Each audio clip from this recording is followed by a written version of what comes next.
Anybody can say they...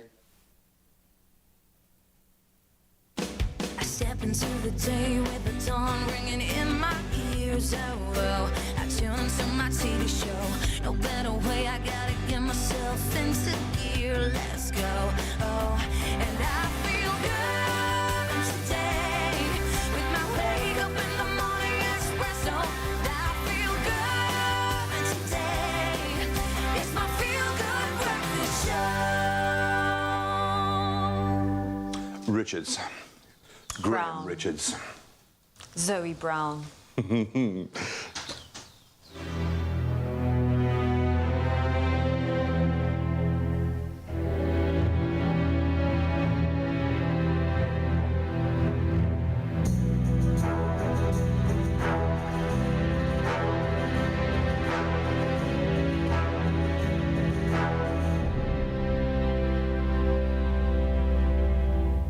Got to do the lips first. No time to die. Yay! You might have guessed it. We are going James Bond crazy this morning. We're going to have a lot of fun. Of course, the movie release of No Time to Die hits cinemas today, and as you might have picked up, we are excited. You look gorgeous. You look like... Thank you. You almost look like a Bond villain girl. It's like you managed to find that crossover. There is a little bit of villain, I think, but you're looking super duper dapper. It's empowering. There is nothing quite as empowering as the tux. Today, we are going to channel James Bond in every way that we can, and we're going to introduce you to some amazing James Bonds right here on our own crew, and hopefully find one or two of you at home. So we want you to sit back, to relax, and enjoy the James Bond takeover. It is a proper takeover, and if there's one person we also need to say a very good morning to, it's Oh, Jamie. she's looking all kinds of Bond girl. It's Jamie Domberg, reporting live for duty. That is my voice, everybody. Good morning. Obviously getting so much inspiration from James Bond, but what's not going to end here is connecting with you guys on social media. So, of course, we're asking you the question, what would you call the South African James Bond? You can have fun with this one. I think I would call him Jan Botha. I don't know. That's a thing. If we had to make it, it would be Jan Botha. But do let us know. We are going to have so much fun for the next 3 hours. We are going through the history of it, the theme songs of it. We're going to be connecting with all the people that is hyping it up. JP Sebastian's also here to talk all about the brand new movie, It's No Time to Die. So do connect with us, Expresso Morning Show on S3. It is Friday. We are setting the tone for the weekend. So do connect with us. We love to hear from you while I sip on my James juice for the rest of the show. Thank you, Jamie. Well, let's start off with your national headlines. President Cyril Ramaphosa last night announced South Africa's move to alert level 1 lockdown from today. This means that curfew will now be from 12 p.m. to 4 a.m. with non-essential establishments closing at 11.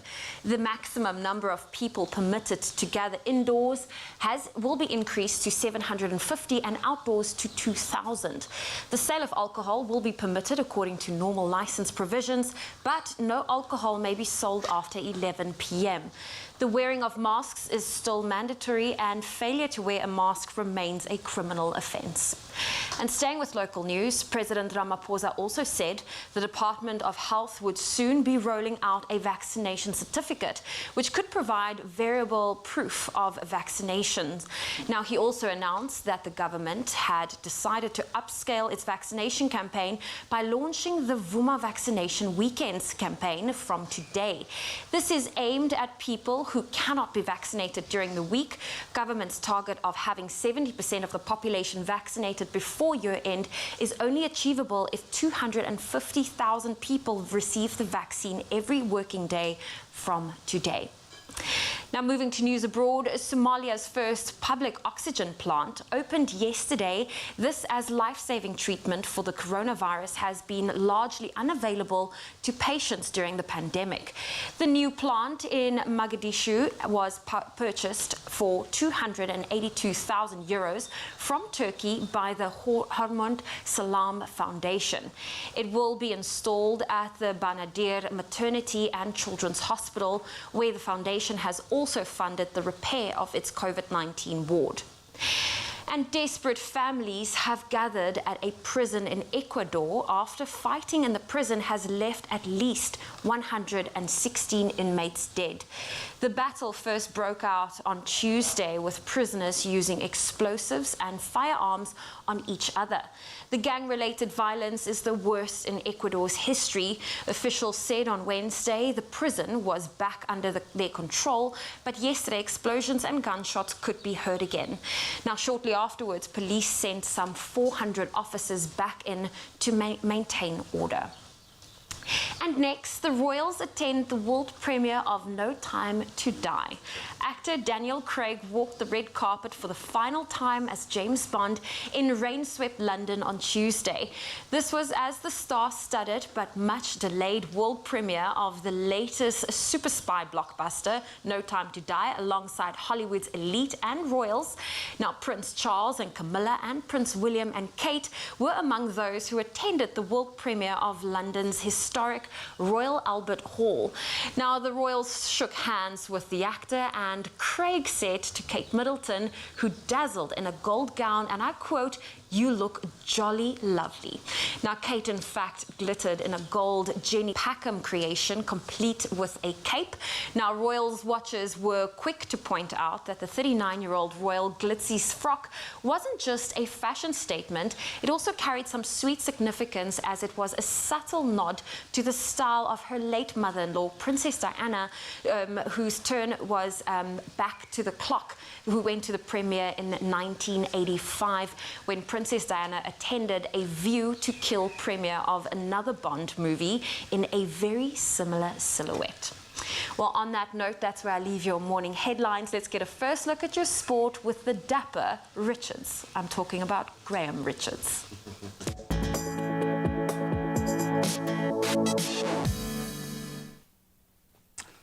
Admittedly, the Royals are a tough act to follow, but let's do our best. Let's start with rugby news and the All Blacks. Their coach, Ian Foster, has tweaked his backline for Saturday's Rugby Championship test against South Africa, of course, after his wingers struggled against the high ball last week.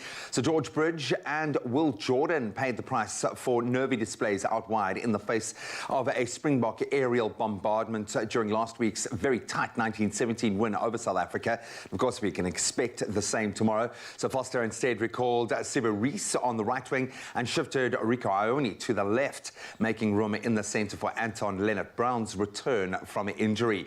And the only major change to the starting 15 for the six-round match was Brad Weber replacing TJ Perinara at scrum half. Kickoff for that one is at 5 minutes past 12 tomorrow. Then on to football, some great prospects on the cards. The top two teams in the league will clash at Anfield on Sunday, with leaders Liverpool hosting second place to Man City. So City have had the upper hand over the Reds in the last 5 league meetings, winning 3 of those. Jurgen Klopp's team, though, are the only unbeaten side in the division at the moment and sit just 1 point ahead of Pep Guardiola's defending champions. The standout game tomorrow then sees Man United hosting Everton. United have lost just 1 of their last 12 Premier League meetings against the Toffees. And then Cristiano Ronaldo will be enjoying it, as he also is in line to make his 200th Premier League appearance. Some other matches to look out for: Chelsea will be hosting the Saints, and Arsenal, they'll be looking to build on their success from last weekend as they travel to Brighton. Then on to Formula One. Qatar's Losail International Circuit will hold its first ever Formula One Grand Prix, and that's on the 21st of November, with the country set to host the 20th event of the 2021 season, as well as signing an additional 10-year deal to host Formula One from 2023. Clearly a major investment in the area. While new to F1, the circuit has been part of the MotoGP calendar since 2004 and creates a 3-part Middle Eastern end to the year's calendar. And the Qatari race will be followed by the first ever Saudi Arabian Grand Prix, and that's on the 5th of December, with the season rounded off by the Abu Dhabi Grand Prix on December the 12th. Then we can throw forward to the next Olympics, of course. In this COVID-affected time, it's coming up a lot sooner than we would have normally anticipated. So athletes at the 2022 Winter Olympics and the Paralympics who are are not fully vaccinated against coronavirus will have to serve a 21-day quarantine upon arrival in Beijing. Participants at the Games who are fully vaccinated will enter a closed-loop management system, at least that's what they've called it, when they arrive, and athletes who have a justified medical exemption for the vaccine will have their cases considered individually. The Winter Olympics runs for next February and the Paralympics in March. Games organisers have said that tickets will be sold exclusively to spectators residing in China's mainland who meet the coronavirus countermeasures. That sounds like something straight out of a Bond film itself. Well, time now to get a global and, yes, a UK weather perspective and some of those temperatures we can expect on our roster here in South Africa.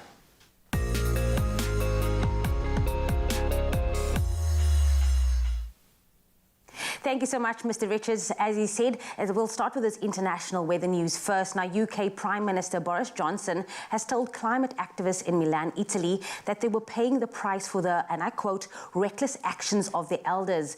The penitent mood was underlined by Italian Prime Minister Mario Draghi. Now, both agreed that urgent action to limit warming was now desperately needed. In the past week, some 400 young activists have been working on proposals in Milan for tackling climate change. They've heard from a host of voices, including Greta Thunberg, who castigated politicians for dashing the hopes and dreams of young people. Johnson also referred to the COP26 meeting in Glasgow, Scotland at the start of November as a pivotal moment in tackling the issue. He said if significant changes could be agreed on, COP26 would mark, and I quote, the beginning of the end of climate change. And we move from climate change to international exploration, where our inspiration for today has come from our James Bond theme for the day. Now, our first stop this morning is on the west coast of Thailand at a location known as Phang Nga Bay, about 45 kilometers from Phuket. The small needle-shaped island is officially called Tapu, but it's known as James Bond Island because it appeared in 1974's The Man with a Golden Gun. It has since become a massive tourist attraction where tourists are able to enjoy the beautiful scenery while kayaking.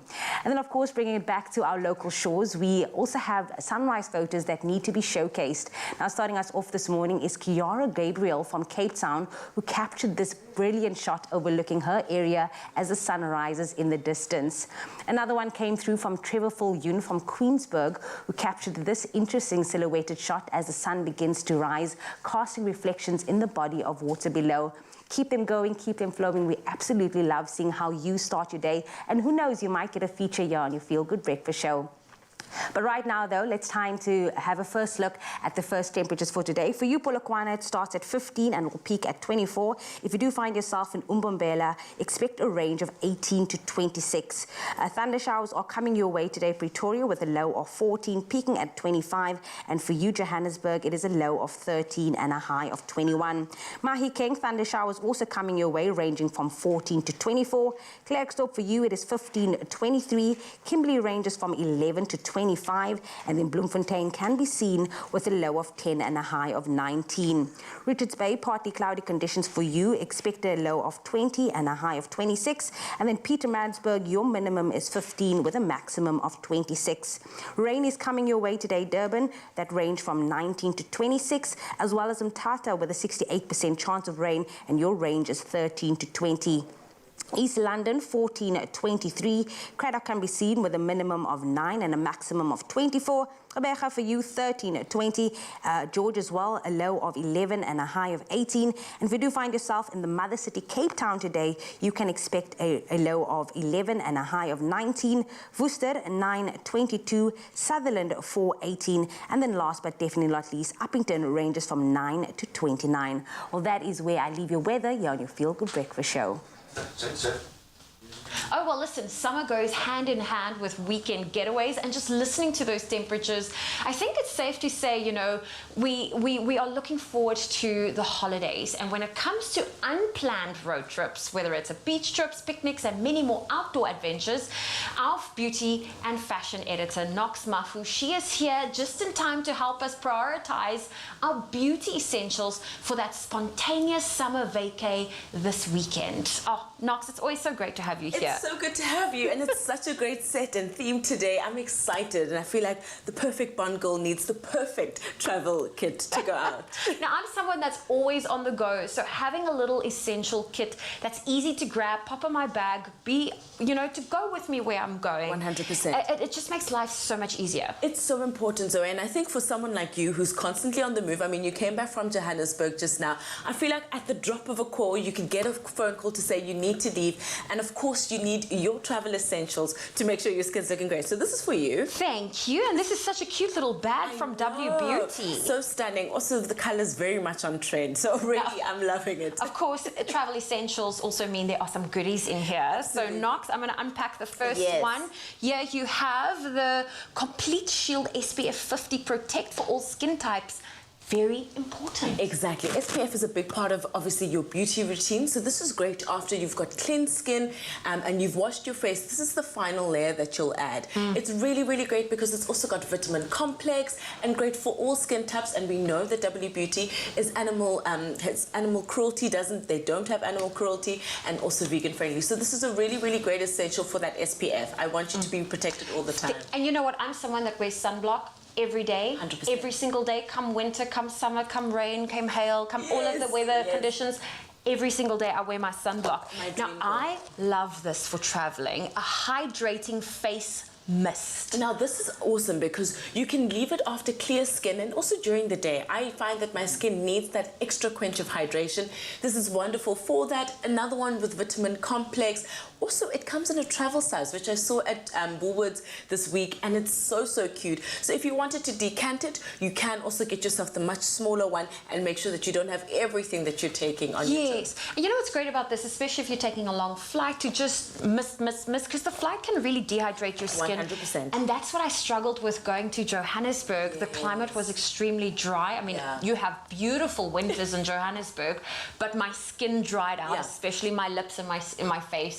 As a coastal girl, obviously, it's a different relationship, you know. So of course, the trend items for me are definitely that lip, which is so exciting. This is a tinted lip balm. Do you mind holding that for me? I'm going to open this up. Yes. Beautiful shade, quite similar to the one I'm wearing right now, a little bit more pink and playful, 100%. but this is perfect for summer. 100%. So it's a very lightweight lipstick. What I love is that it adds that sheer moisture, so which is great, but the colors obviously on trend, like we discussed yesterday. Your pinks, your corals are definitely the hot spot right now. Definitely. So if you're on the move and you need hydration, this is something that's perfect. And so there's one more good. Yes, of course. You know, I'll never leave you not smelling amazing. Ooh. This is an absolutely incredible, beautiful floral notes, and this is from the Fleur range. It actually comes in this beautiful box over here, if you want to recognize it from outside. So this is really great because it just, look at the size. I love the packaging, clean cut, and it's got a beautiful floral smell. And you know how often you're on the go, especially if your days are very long, you just want to spritz yourself, especially if you're meeting someone for dinner. 100%. Smell a little fresher. Exactly. This is perfect. And those are always the key points to put it in, right here, even behind your knees and even behind your ears. I didn't know that behind the knees trick. Yes, it is. Straight off the shower, it's a great one, just to make sure you smell great. When I go on a date with a guy that's much taller, I always spray a little bit on my head. That's a good one. That's a good one. At every angle, exactly. Well, Knox, it's always so great to talk fashion and beauty with you and travel essentials. And if you love yourself a weekend away, it's time to invest in some of these travel beauty essentials. And you can shop all of this at Woolworths. They're available in store, online, and on the Woolies app. Oh, okay, so this is mine. That's yours. Woolworths brings you the beauty brands you love. From the icons you swear by to local favorites. From clean beauty to coveted fragrances. Your most loved beauty brands. Edited for you.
It's my feel-good breakfast show.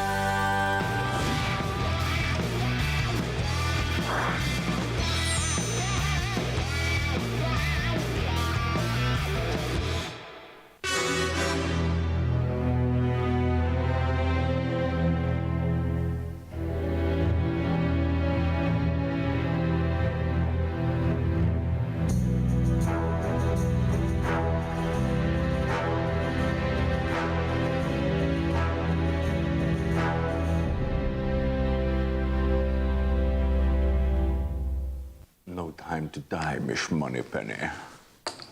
Going all in. I'm going all in, JP. We're all doing ushers this morning. Welcome to Expresso. If there is a voice, it's got to be Mr. Sean Connery. You look so lovely. You look lovely. No, you look lovely, man. Thank you. Is that what you say to a Bond? Were you more villain than Bond? How do you feel inside? I'm probably, let's be honest, I'm Q. I'm the nerdy guy with the gadgets. Oh, yes, you are. Third wheel I'll to everything give else. I'll give you another 50 for that. Beautiful stuff. Time to get excited. Yes. We love James Bond because it's a lifetime of James Bond.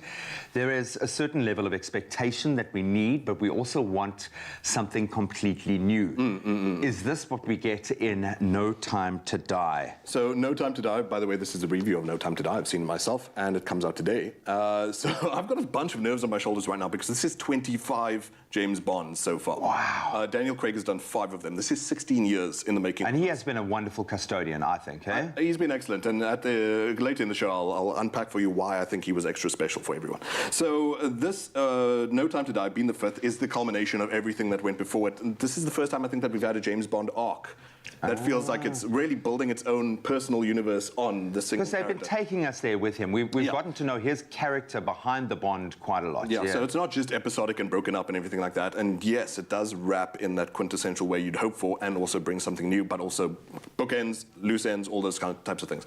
So let me tell you where you start off. So Spectre, he chucks his Walter PPK into the Thames River. He's done with the job. MI6 behind him, he's now retired. 5 years later is where we pick up. He's with Lee Seydoux, who is Dr. Madeleine Swan, the love of his life. Yes. In retirement, what could go wrong? The past is never past, of course. And hers comes back to haunt her. Person from her past, I won't give you any more details on that. There's so many spoilers and so many plots and twists and turns. Can you give us a taste? Safin, you mentioned Rami Malek, who was a wonderful actor. Obviously, Bohemian Rhapsody, he was lauded for, Mr. Robot, I think, for most people. But he plays the villain who has some tie to Dr. Swan. And this obviously perturbs the pond a bit of James Bond and family and all. So there's a checkbox that James Bond has to go through. You've got your thrills and spills. You've got your gadgets. Of course, you have to do Some that. You've great got your locations. physical action. Yeah. Yes, but the emotional core is there. And so if I just get into the nuts and bolts of why JP thinks this is a fantastic movie, is that Karijoji Fukunaga, who is a fantastic director, True Detective Season 1, the only one you need to watch. He's due to change television forever. Wow. He directs this one, and everything about this 2 hours and 43 minutes is absolutely not boring because everything is propulsive. I'll take it. Everything is forward at all times. And while the action is happening, a car might be getting shot up, people might be getting beaten up. The emotional story is what underpins absolutely everything. It's that drives the story forward. All right. Not just throwaway action. It's fantastic. Can we have a taste? Yeah, why not? So Let's go on in. Let's have a look at Karijoji Fukunaga unpacking his contribution to the James Bond legacy as the first American director, by the way.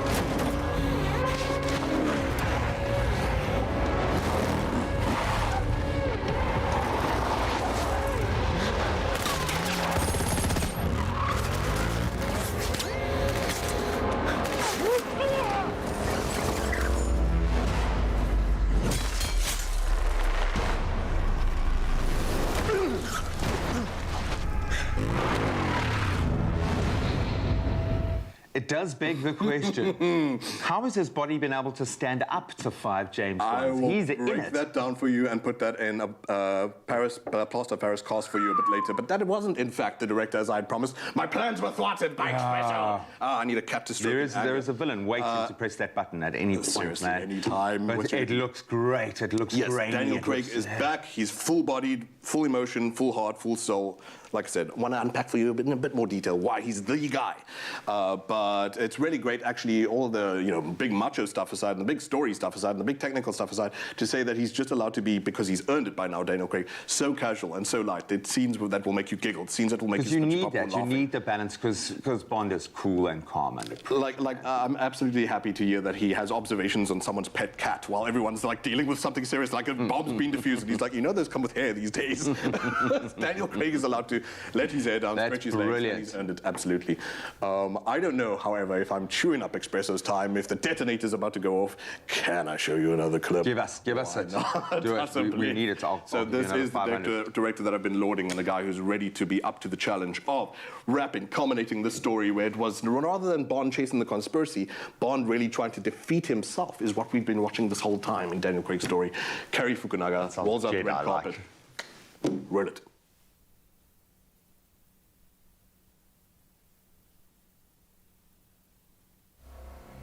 The white dots on the screen, the adrenaline started pumping, and then Bond turning towards the barrel and firing. When that comes on screen, it's like to settle in and get ready for a ride. For me, as a writer and a director, it was essential to rediscover Bond. Where is he?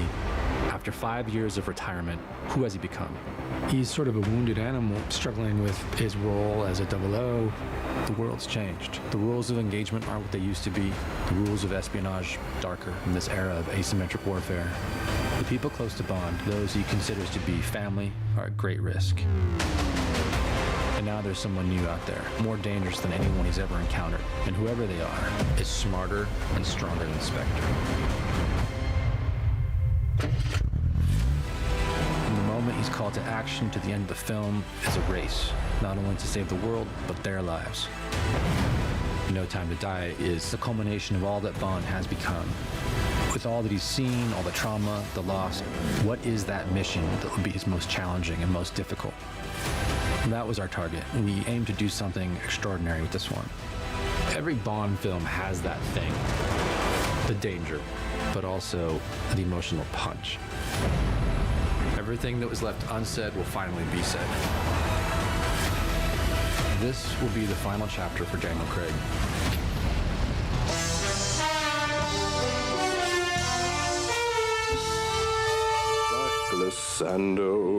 And he said it, man, the final chapter for Daniel Craig. So this is this, really, hey? I've just been rating the entire arc by mistake. But I tell you what, the movie's absolutely worth seeing. It's great to see that, as he mentioned, and as I forgot, because there's so much that goes into 2 hours and 45 minutes. I had 2 minutes. An energy and a momentum that just extra seems agents. And the Artemis is fantastic. She's not just cliche woman. Lashana Lynch, not just cliche woman. Actually, Daniel Craig, self-proclaimed feminist, put his touch on leveling the playing field since 2008 all the way up to now. And the women have been really strong characters and beautiful, dynamic characters. Everyone's going to be so pleasantly surprised. Like I said, they laughs galore as well. And people actually gasped at the scene you gasped for, but I don't give anything away. Tell you what, let's get to a score. Why not? All right. More chips on the table. Chuck them. Why do I not get chips? Look. Give us a score there. I've got student debt, so can we split this in half? 8 out of 10 for James Bond, No Time to Die. 8 out of 10. I love Daniel Craig. Why not? Yeah, really, that's his secret name. And I'll tell you a bit more about just why he's the dude for the job. And you really owe it to yourself to try and get this movie, especially in big screen. It's great to have it back. Yeah, we've got it back, and quite literally, it looks like he has no time to die. There is that much action in the film. JP Sebastian, you should have had a white cat with you, just something you could just stroke there, but you can be my cue for today. Absolutely amazing. James Bond out today. Sure. Speaking of the big screen, James Bond has no time to die, and you have no time to waste. Now, Nedbank are all offering all of their card holders 50% off any regular 2D or 3D movie tickets at New Metro, plus another 50% off on a medium cold drink and popcorn combo. Now, so if you've been dying to watch the new James Bond, No Time to Die, then this is your opportunity to take the whole family to the movies at New Metro and enjoy this film on the big screen the way it deserves to be experienced.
It's my feel-good breakfast show. Welcome back to it, your feel-good breakfast show. It is Expresso. We're live here on S3. Yes, You were quite quick off the draw there, hey? Your Walter PPK came out really Ah, quickly, eh? very, very quickly. How dapper does this man look, eh? How's So that? dapper. I mean, look at everyone today. And this is really all because we're celebrating 007, James Bond. It's MI6. That is all the conversation. But this That's one is a insane. game changer, and JP mentioned that a big part of the Daniel Craig narrative, who is himself a feminist, Yes. has been the introduction of stronger female parts. We've seen it happen. We have painted a picture that possibly the next 007 could have a very different look and feel completely. So let's delve into that right now. So back when it was announced that the James Bond film franchise was to see its first ever female 007 agent, about time. Yeah. Tongues certainly started wagging, while we have slowly seen Bond girls getting more and more kind of agency and, let's say, not quite a license to kill, but they've been pushing it. The time is nigh for some butt-kicking female energy at the MI6 agency, and that's what we get. I know, very exciting. So the big question is, you know, what can we expect as the British actress? This is Lashana Lynch. Yes, Oh, she's excellent. phenomenal. She is phenomenal. Now, she's the highly anticipated mantle. Now, during an episode of a 6-part No Time to Die, the official James Bond podcast, Lashana has described the moment that Bond and her character, Nomi, meet at a popcorn dropping moment. So that's a little bit of a spoiler. I'm going to put it out there. But following Bond's retirement in the events that, you know, preceding the 2015 film Spectre, she enters active duty at MI6 and is definitely there to shake some things up. She's all the hype. Well, here's what we know about her so far, okay? So, is that it says here she's technologically advanced, as she would have to be, right? And because Bond has been aware for a very long time, she definitely knows that, you know, there are certain buttons to press, and she knows exactly which buttons to press and which ones not to press.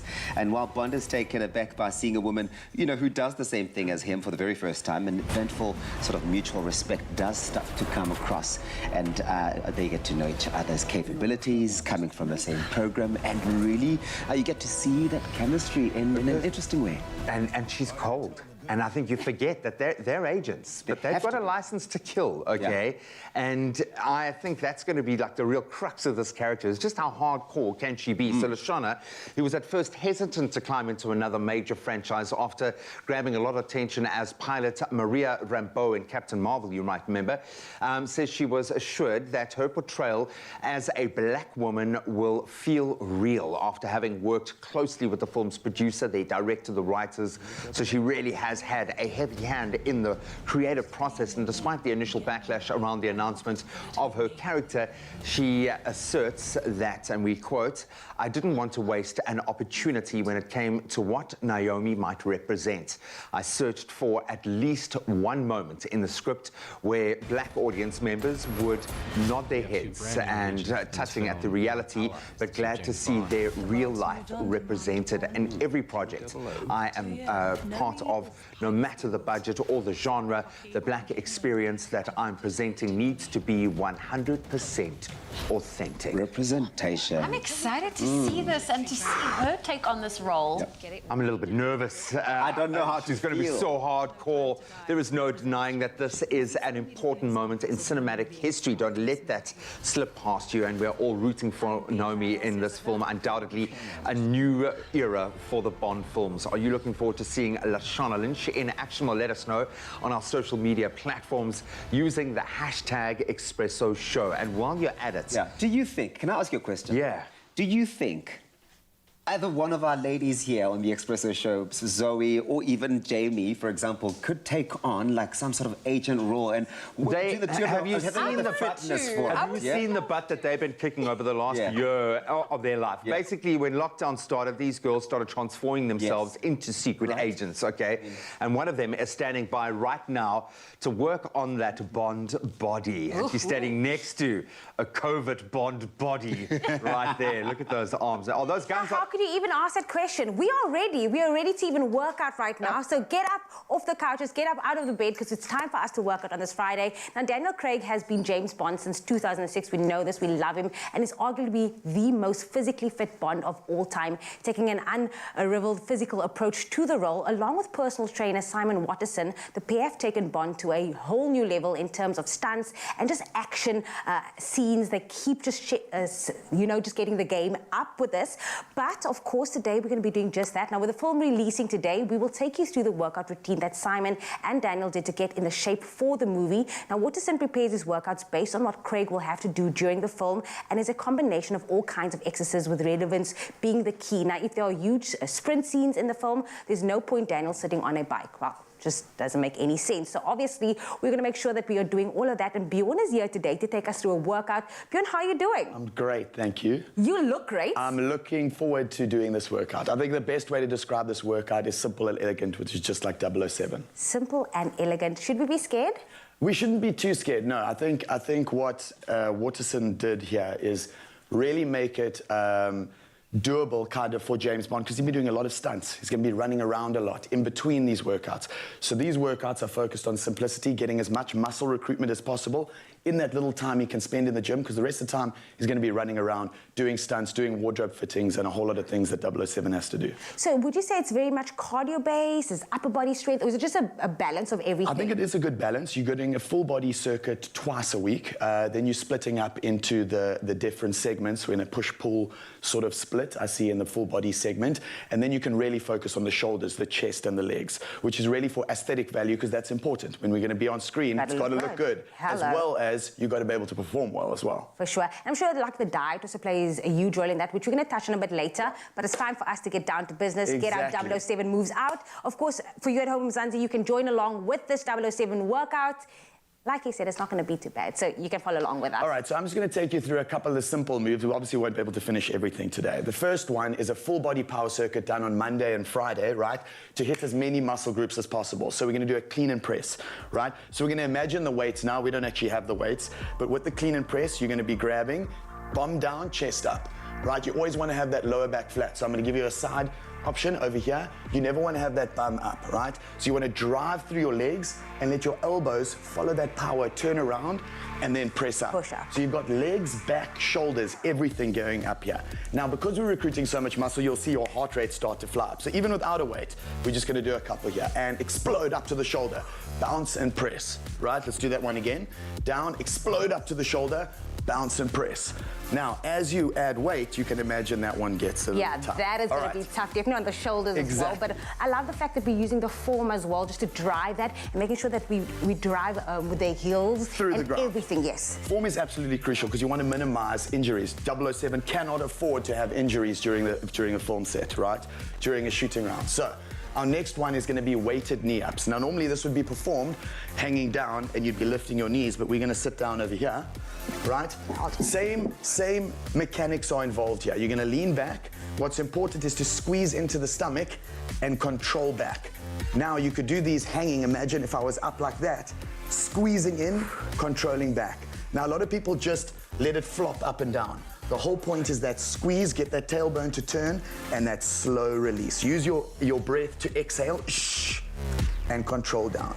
So what's great about your breath is it can actually take that contraction to the next level. All right, so next one, we have weighted step up. So if we had weights, we'd be using this. If we just put these back to back, right?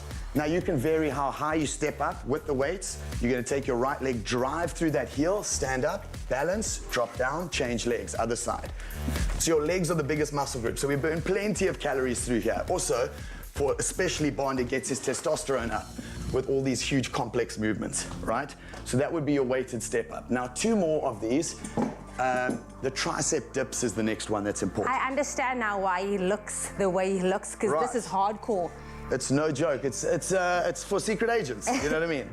All right, so you want your bum right close to the edge. You want to go slowly down. Squeeze up, squeeze your triceps. Control down, squeeze your triceps. Now, put your bum a little bit closer to the edge. So you want that line as vertical as possible. So I'm going to move to the side so you can see from the side. Drop down, squeeze up. Now, what's important about this one is your arm is 70% tricep. So you want that arm to look nice, full and round. It's your tricep you got to worry about. Everybody's worried about your bicep, which is much smaller. You want to fill that arm out? Show us the biceps. You want to have a big arm? Focus on your triceps. All right, so then Tuesday he goes into something that's a lot more aesthetic, right? Which is chest, right? Chest and back. So here, especially for male characters, the chest, the nice square chest is very important to look aesthetically good. And if you look at all those athletes like Bolt and all of them, their shoulders, their chest, they're always big, round, and muscular, right? Which makes us look good. One of his main workouts what do you call them? Exercises for this is the incline push-up. So we're gonna have our feet up. You're gonna try one with me? Yes. All right, feet up, looking 45 degrees ahead of you, drop down, push up. Wow, this is huge upper body strength, right? All your weight is now on your shoulders. Look at this, 3, and stand up for me. All right, that is amazing, right? Upper body strength to the next level. Not just doing a normal push-up, having all your weight on your shoulders. And what's important here is your upper chest. So for guys, to build that square chest, that upper chest is really important. A lot of people focus on the lower chest, but aesthetically wise, you want that square chest, you focus on the upper chest, and Waterson knows that. Mzansi, Bjorn is not going anywhere. We still have another workout coming right to you. But listen, that was only the beginning. Absolutely sweating. Get a water bottle, grab something to drink. But whatever you do, don't go anywhere. We'll see you after this.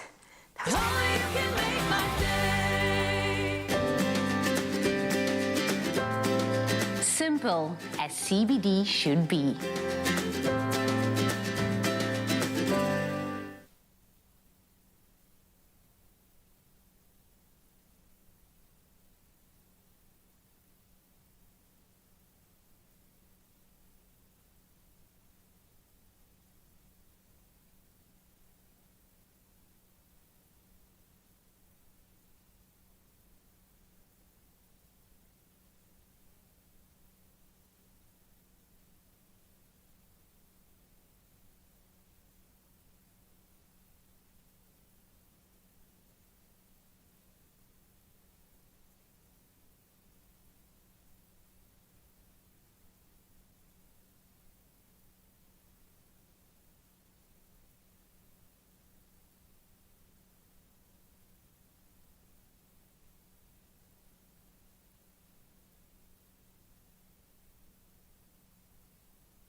It's my feel-good breakfast show.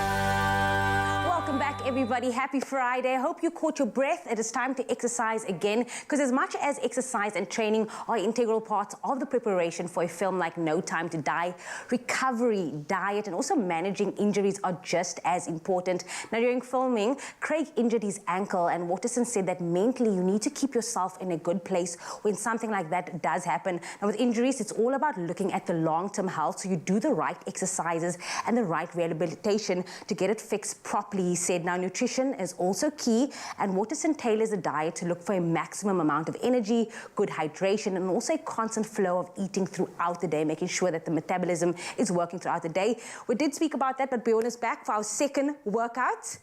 First one, set the pace. Set the pace. I was impressed with those incline push-ups. Thank you. I was just trying to show off. Not one, not two, and then she even went for the third. All right, so this one is the next two splits, right? So the second, so you've done the full body, you've done the chest and back, now you're going on to legs, all right? What's important here is, as you said, is whenever you get injuries, it's important to support the body. So legs is a great one because it supports your trunk, your lower back. Now, the squat is obviously a staple of any leg workout, right? So you're going to do it that way, I'm going to do it this way. Weights in your heels, chest is up, hips are below your shoulders, and you're going to bend your knees, keep your chest up, push through your heels, squeeze your glutes and your quads, right? Full activation, slowly down, push through those heels, squeeze up, right? Then adding weight to that obviously builds in even more muscle recruitment, right? Another exercise I wanted to talk on his leg day is the stiff leg deadlift, right? Which is pushing your hips back, feeling that lower back flatten, and you feel that stretch in your hamstrings. Right. Now, it doesn't matter how low you go. A lot of people have a competition about how low they can go. That's not what it's about. As long as you feel those hamstrings stretch, and then from your glutes, you actually want to squeeze your glutes together, and your back will automatically come up. Another mistake people do here is when they go over, they want to pull through their lower back. Right, your lower back is a supporting muscle, but you want those glutes to pull together, right? And important, right, especially as Mr. Bond's getting older and older, it's important that he supports his rear chain, right? And deadlifts are amazing for strengthening that rear chain, keeping your posture right and having a solid base to do anything. He's going to be doing loads of running. He's probably going to be carrying people up and down stairs, right? So the legs become an absolutely integral part of that, right? Then, lastly, on Thursday is a little bit of a rest day because it's shoulders and arms, right? Which we also spoke about, rest is part of recovery. It's so good. Important. Your muscles don't change unless you rest. Otherwise, you're just continually breaking them down, right? So the arms is a little bit of an aesthetic day, right? So it's not very taxing on the body, so you have a little bit of an active recovery, right? So a lot of his movements will be focused on really rounding that shoulder out so that when he wears that suit, he's got that nice V taper, right? So the important part here on the lateral raises is that people don't have their wrists up and their elbows down. You want your elbows pointing to the back of the room, and you want to think as if someone was holding my elbows together. I'm actually lifting my elbows up, right? Which is what gets this lateral delt, right? Which caps those shoulders off very, very nicely, all right? Then again, you'll see again, here, he's got a seated, so sit down with me, and if you actually sit to the front of your chair, and you let your arms rest, right? This is called the incline bicep I like this curl. move. I like this. It's very relaxing. Same time. Put your hands back, right? So here you can see that your biceps get a great stretch on the bottom, right? So when you squeeze up, that weight's going to pull you all the way down, so you have maximum contraction and maximum stretch of that muscle, right? I love this one for biceps. It's a lot harder. You'll see from here and up is easier. The moment you hit to the bottom, it's a lot harder, all right? So this is a really important one, and you see on Friday, he goes back to the full body circuit because, can I speak properly, right? Because it's all about keeping it tight, getting his time in and out of the gym, maximum muscle recruitment, aesthetics, and then he can go do his cardio when he does the stunts. Bjorn, you have so much knowledge. I thoroughly enjoyed everything. I wish we had all more the time. knowledge. I wish we had more time, but obviously we don't. But let us know what you thought of that workout. Clearly you can see there's no time to die for us with this workouts. Oh, no, not at all. And you know what? It takes a lot of energy to chase baddies. And if you're going to be running, jumping, and tumbling in a tailored suit, you better be lean and strong. Now, thankfully, James Bond knows exactly how to replace these calories while maintaining a strong peak physique. And one of Mr. Bond's favorite foods, believe it or not, is fish, lean fish. And this delicious grilled tuna dish that we're about to make is worthy of 00 status. Gabby San Giorgio is here to help us show us how to make this delicious tuna. What are we calling this? A tuna cake? Sea tuna steak. We're calling it steak today. It's all for Mr. Bond. We're doing it for him. How sweet. I know, how sweet. So what do we start with when we're going to be searing our tuna? Because I believe less is more when it comes to tuna. I think so, personally. I think it's a really beautiful piece of fish, and it's not necessarily the cheapest piece of fish. So if you've got to make it and spend the money on it, just rather keep it lean, keep it honest, and that's what I like that. Keep it honest. And of course, we will be using our Be Well canola oil. And this is also our Be Well canola and olive oil blend. Now, this is a unique benefit of the Be Well canola oil combined with the taste of carefully selected extra virgin olive oils to produce a quality oil with a beautiful olive taste profile. And it's made exclusively using locally sourced GMO-free canola oil. So really, that is also an honest introduction. So honest. Be Well. Yes. Well, we have to hero our ingredient today. So, do you want to help me with the salsa, which I is would actually love to. probably more complicated than the tuna, to be fair. But Okay. What you're going to be doing is just kind of roughly chopping your tomatoes into chunks. We've got some coriander, some jalapeno chilies, salt, red onion, and some lemon or lime juice. And we just blend it all together. Literally just put everything in a bowl together, and there you go. This is also something you can make in advance. Okay. You don't have a lot of time. Ideally, how long can you keep a salsa? I mean, I've often kept it for a day or two. The only thing is sometimes the tomatoes from the salt start extracting a little bit more liquid, so it becomes a little bit more liquidy. And soggy. And a bit soggy. Okay. So I kind of, I think even just half an hour or an hour before is actually perfect. Okay. But if you want to do it before, then I guess just do a bit of a drain before. Okay, so I'm going to keep chopping these while you get prepping on our lovely piece of tuna there. I mean, so simple. I'm literally pouring over the canola olive oil blend. I've got some freshly squeezed lime juice that I'm going to be adding to our marinade, and some salt and pepper. There we go. That's it. And you want this to marinate for at least 20 to 30 minutes beforehand. Okay. Because you just want to get that salt and that pepper to be kind of sitting in it for a little while. And seared tuna, it is beautiful. It's so good. If you do it properly, I haven't had it in ages, but it's really, really beautiful. There we go. And yeah, that's all I'm gonna. It's that simple. It's like, oh my gosh. And then all you need is a griddle pan. Griddle pan. Or braai. How hot must your pan be? I mean, pretty hot. I'll turn ours down earlier because it was just getting very warm, and I didn't want to burn the fish. Okay. But the nice thing with this is it's actually a French word, and it's called. I hope I'm pronouncing this correctly before I insult someone. It's called bleu. So basically, it basically translates to it being blue. So it's essentially just quick sear. And I actually got taught that when we were in Mauritius a few years ago, and they were like, no, but that's how you have your tuna. Okay. It's a very, very quick sear. Bleu. Yeah, I hope There we go. All the French people can be like, what is this woman talking about? So I'm adding my tomatoes for our salsa. Roughly chopped. And I'm actually going to put this this piece of tuna on now. And of course, I believe when you pop something like that onto a griddle, you don't faff with it. You leave it. You leave it. You time it. Don't touch it. Flip it. Yeah, because the thing is, you want those beautiful charred lines just to be in one line.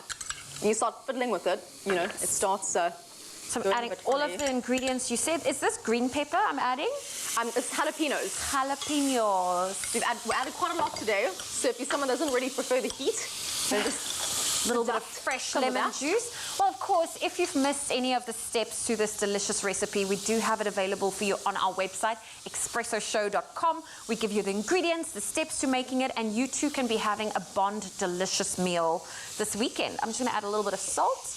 We don't need all the salt, right? No. Well, it depends on you, but I don't think so. See, how perfect is that? Oh, absolutely perfect. But now, smoky. I always wondered, with the salsa, we've added some lemon juice. Do you also add a little bit of olive oil or maybe perhaps some of our canola blend? You definitely can. Actually, I think, let's can I add a little bit of our talking about it today. Let's add some of that as well. Just like a little dash. I think so. I mean, especially in the Mediterranean cuisine, you always want to add extra olive oil. Yes. It just really coats it so nicely. There we go. It's beautiful, thank you so much. I love how quick this meal goes. I'm all for quick meals. 5 minutes done. So essentially, all we're going to do, as soon as our tuna's ready, I mean, this is going to be ready in a space of like 30 seconds. We're going to take that off, allow it to rest just for a couple of seconds, slice it up into cubes and serve it with our salsa. Well, as you can see over there, we have it. It is absolutely beautiful. So if you want to get your hands on this delicious grilled tuna and avocado chili salsa that we've made, please head on over to our website. That's expressoshow.com. Gabby, I love spending time in the kitchen with you. Thank you so much. Thank you. There we go. Here's your breakfast. Only you can make my day.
Am I telling the time, or am I about to shoot JP with my watch? We all know that James Bond has a history of some awesome gadgets. Probably one of the best parts about the James Bond franchise and the books. And with the release of the latest, No Time to Die, we've got Grant Hines here to tell us a little bit more about some of those favorite and standout and possibly quirkiest Bond gadgets over the years. JP Sebastian is here to nod his head like that in affirmation. Shed tears laughing at because the inanity. Each one is contextualized by a different Bond character. So we're going to delve into some of those amazing characters.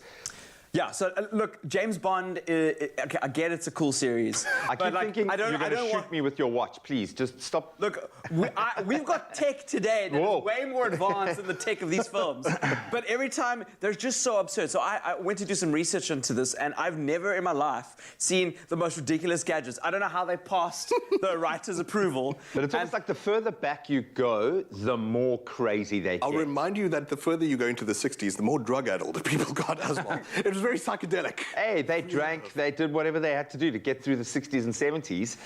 Buddy, where do we begin? So the first one is in The World Is Not Enough. So that wasn't even that long ago. That was like 1999. Thanks for saying that. That was just the other day. You know, Y2K, you know, the whole vibe. But there was a flamethrower bagpipe in the film. Naturally. Absolutely. Perfectly convenient. Why not? Like, I mean, when is the opportunity for you to take a bagpipe? I don't know, like... Where's he going? Is he going to skydive on top of the maybe building? That's a nod to carry a bagpipe? The history of Sean Connery, who is himself one of the most famous Scots. I'm kind of concerned about like how much flammable product you wear in your hair as James Bond. And whether, like, do you bend at the right note? Or do you, like, struggle with the pipes or something like that? There are lots of questions I have about how would you employ that? I don't even know how that passed. But the second thing that I read is from Her Majesty's Secret Service. Oh, no, yep. And it's a combination safecracker photocopy machine. So of course. I don't know how those things go together, but in the scene in the film, he cracks a safe and takes some like lewd magazines out and then photocopies them. As one does. So that was the most valuable thing. The most valuable thing in that safe. Had a photocopier been released in 1969, was that a thing? Well, why look at me? This is come on, you're the tome of all. No, but I'm very impressed that, you know, given his proclivity for lewd magazines, he invented the internet in a way. I think in that single gadget. Firstly, he invented the meme and he invented the internet. Yeah. He's literally working for the government, right? He's working for MI5. Using taxpayer money. Taxpayer money? Look at cleavage. I was like, grow up, James. Like, what was he thinking? The next one is just like absolutely like, also like I had to put it in because even JP and I were talking about it. Like we couldn't work out how this would be implemented, but a guillotine tea tray sword. Yes. Yeah. Yes. So, like, no, I'm all in now. You have to try and argue the no point on that because the Queen loves tea and Bond loves explosions, so the perfect marriage of. And don't just stab someone. You just said 3 words and we just swallowed. What is a guillotine tea tray? Yeah, okay. Chop their head off with the... Yeah, exactly. You invite a guest over for tea, I guess, because that's what you do as Bond. And then you put your tea tray sword on the table, and then it will shoot like a guillotine sword across the table. Boom. Yeah, that's like the demo. That mannequin. So JP was telling us a little earlier. I was like, two things that need to be taken account of there. First of all, the tea stays on the tray, which is quite impressive. Okay, both cups of the tea, and it's a full decapitation. There's no like half measure there. Poison in the tea as well. It just falls down the replacement hole. Why not just poison him with the tea? Why not bring a gun? Just smash the tea thing over there. No, we want the full decapitation. I love it. 1963, The Spy Who Loved Me, guillotine, tea tray sword. Marvelous. Now we want fresh breath, but we also want to blow up someone. Yeah, this is wild. There is fresh breath. But we also want to blow up. It's in License to Kill. James Bond gets something called Dentonite toothpaste, and there's the ad for it. But it's like detonate toothpaste, Dentonite. I know it's early in the morning, man. And the whole thing is that it's like obviously it's explosive toothpaste, like C4 putty. But like I mean, can I set the scene for you just quickly? So you go to the big bad guy's evil island, and one of his henchmen frisk you. They go, oh, don't worry, it's only toothpaste. Yeah. He's wearing a tuxedo and he brought like a man-sized tube of toothpaste. But back then they probably didn't have travel. Anyway? they didn't have travel sizes back then. You had to, yeah. or just... We used to put our little clupper cheese in the car. Yeah, exactly. You would decant it. You'd blow off an ankle or something. Now, Timothy Dalton was actually one of my favourite James Bonds. He just had a vibe about him. Take me back to 1987, as only the 80s can do, and a ghetto blaster. That's an 80s thing. Yeah, so this happened. He never used it in the battlefield. I would have loved to have seen this, but he takes a ghetto blaster. So it's basically the 80s version of a JBL speaker, children, and it had a rocket launcher in it. A rocket launcher ghetto blaster. Say the name again. It's a ghetto blaster. Yeah. And look at it. Like, firstly, where are you packing the rockets? Does it still play music? May I just, as a person of as a person of brownness, say I don't know how you're sneaking James Bond around. What is he wearing? what is Lily White James Bond wearing with the ghetto blaster to help him blend? Knee pads. Using knee pads. Hey kids, hey cool kids. And he was ready to throw down. That was a dance battle that James Bond won for sure. No. Bizarre, yes they are. Do we love them? We do, because they are part of the James Bond mystery and narrative. We absolutely love it. Some of the gadgets, some of the Bond men that have grabbed our attention over the years. I'm going to see if I can dart Jamie with my watch now as we go into those news headlines. 4 minutes after 7 o'clock, time to have another look at those news headlines, starting with your national news. Home Affairs Minister Dr. Aaron Motsoaledi has approved the resumption of identity documents and passport applications and extended the validity period of legally issued visas or asylum permits, which expired during the lockdown period, to the 31st of December 2021. Now, people who were issued with temporary ID certificates and those who had lost theirs can now return to Home Affairs offices to apply for their IDs. Motsoaledi said IDs would be available for collection within 13 days from day of application. And then President Cyril Ramaphosa last night announced South Africa's move to alert level 1 lockdown from today. The curfew will now be from 12 p.m. to 4 a.m. with non-essential establishments closing at 11 p.m. No alcohol may be sold after 11 p.m. The Department of Health would soon be rolling out a vaccination certificate, which would provide a verifiable proof of vaccination. Also, the government has decided to upscale its vaccination campaign by launching the Vuma Vaccination Weekends campaign from today, which is aimed at people who cannot be vaccinated during the week. And then looking to news further abroad, former French President Nicolas Sarkozy has been sentenced to a year in prison for illegally funding his unsuccessful 2012 re-election campaign. The 66-year-old was found guilty by a Paris court of spending tens of millions of euros more on his campaign than what was permitted under law. He will not be jailed, however, and can serve his sentence at home with an electronic bracelet, the court rules. Sarkozy, who denies any wrongdoing, described the ruling as an injustice. And then Somalia's first public oxygen plant opened yesterday. This, as life-saving treatment for the coronavirus has been largely unavailable to patients during the pandemic. The new plant in Mogadishu was purchased for 222,000 euros from Turkey by the Hormuz Salam Foundation. It will be installed at the Banadir Maternity and Children's Hospital, where the foundation has also funded the repair of its COVID-19 ward. And now, sticking with the theme of today, more news concerning the man behind James Bond. Imagine James Bond dangling from a helicopter, skiing down a mountain slope, maybe rescuing a beautiful girl from being crushed under a car, and then heading home to put on his sweatpants to be a dad. Do bath time and change nappies? Well, actress Britt Ekland, who played Bond girl Mary Goodnight in the 1974 film The Man with the Golden Gun, starring the late Sir Roger Moore as 007, said, and I quote, "Absolutely not. James Bond has to be ridiculously handsome, exquisitely dressed, a loyal servant to the Queen. To try to make him anything else would make him ordinary, which would be the worst crime of all." But in real life, James Bond star Daniel Craig is just that, a devoted father. 53-year-old Craig and 50-year-old Rachel Wise were elated to welcome their baby girl 2 years ago. Wise has a 12-year-old son and Craig a 26-year-old daughter from previous marriages. Sadly, the latest Bond movie, No Time to Die, which is obviously released today, is Daniel Craig's 5th and final outing in the 007 franchise, but we are going to be paying tribute to him throughout the show. That is where I leave your 7 o'clock news headlines. Here is another look at the sports with the dapper Graham Richards.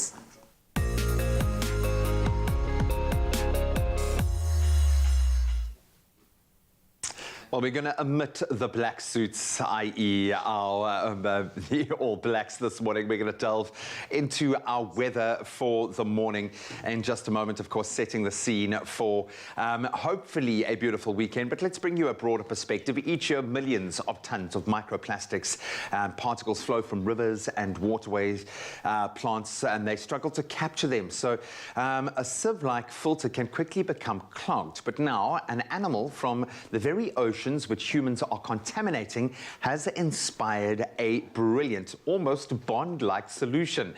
Manta rays feed on plankton by filtering seawater through their mouths, and clogging isn't a problem for them. Why? Well, when a manta ray opens its mouth to feed, the water slows around tiny angled slats, making whirlpools. The water then drains away until a thick plankton soup, if you will, is left behind, which the manta ray then swallows. Delicious. Now, as for water treatment plants, scientists have now designed a system that works in a very similar way. So hopefully one day soon we'll be able to stop microplastics from contaminating the oceans thanks to one of its residents, the beautiful, majestic manta ray. There is something Bond-esque about that. Now, as mentioned at 6 a.m, we've taken some inspiration for our exploration from our James Bond theme today, and we head over to Scotland for our second destination, namely the Leandonnan Castle, which had an unforgettable cameo in The World Is Not Enough when it serves as the Scottish headquarters of MI6. And the film's producers fully embraced the Scottish connection, with Q giving Bond a demonstration of, as we discussed a moment ago, bagpipes that double as a machine gun, epic locations, and even crazier gadgets. And this leaves no doubt in our minds why these films are so immensely popular, and we keep going back for more. Now, back on our own shores, we've received some stunning sunrise photos to showcase. Kicking us off for your 7 a.m. update is Natalie Cavishny and Africa, rather, who took this shot from work at the waterfront in Cape Town. Stunning. We love a shot of our beautiful ocean. Then Renee Kleinkens has brought us this, catching a flight, and shared this exciting view as she was flying over the Toes River area. Beautiful landscape. Thank you so much for those contributions. Let's see what the temperatures have in store in your neck of the woods. Starting in Polokwane, your low 15, going up to 24 degrees. On Mbombela, 18 and 26 your range. Pretoria, your low 14, going up to 25 degrees with a 40% of rain. 41% chance of thunder showers in Joburg. 13 your low, going up to 21. Mahikeng, showers expected there as well. 54%, 14 and 24 your temperature range. Klerksdorp, your low 15, going up to 23 degrees. Kimberley, 11 your low, going up to 25 with a 58% chance of rain. It's definitely going to be raining in Bloem. 10 your low, 19 your high with an 86% chance of thunder showers.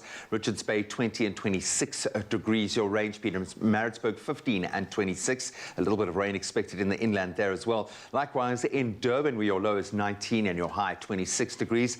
Mthatha, 13 and 20 your range with a 68% chance of rain. In East London, 14 your low, going up to a high of 23 degrees. Cradock, your low 9, going up to 24 degrees. Gqeberha, your low 13, going up to 20 with a 61% chance of rain. So the SA National Life-Saving Champs might be happening in a little bit of wet weather. I'm sure it's not going to hold Ryle back. Then we move to George, 11 your low, going up to 18 degrees. Cape Town, your low 11, going up to 19 degrees with no chance of rain. That's coming through tomorrow. Worcester, your low 9, going up to 22 degrees. Sutherland, a chilly start, still 4 degrees, going up to only 18. And then Uppington, your low 9, going up to a high of 29 degrees. But as we always say, wherever you find yourself, make sure it's a beautiful day.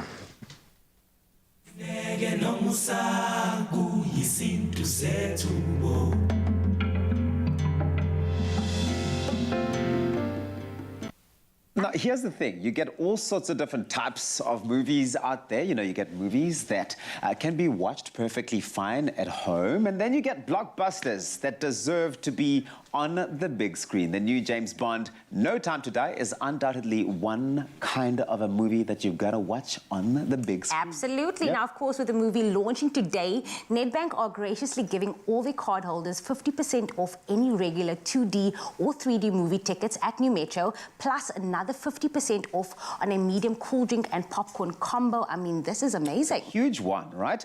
So it's a saving and, of course, the perfect excuse for anyone to go out there, take the whole family out this weekend. So don't waste time on this one. Go and book your tickets.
It's my feel-good breakfast show.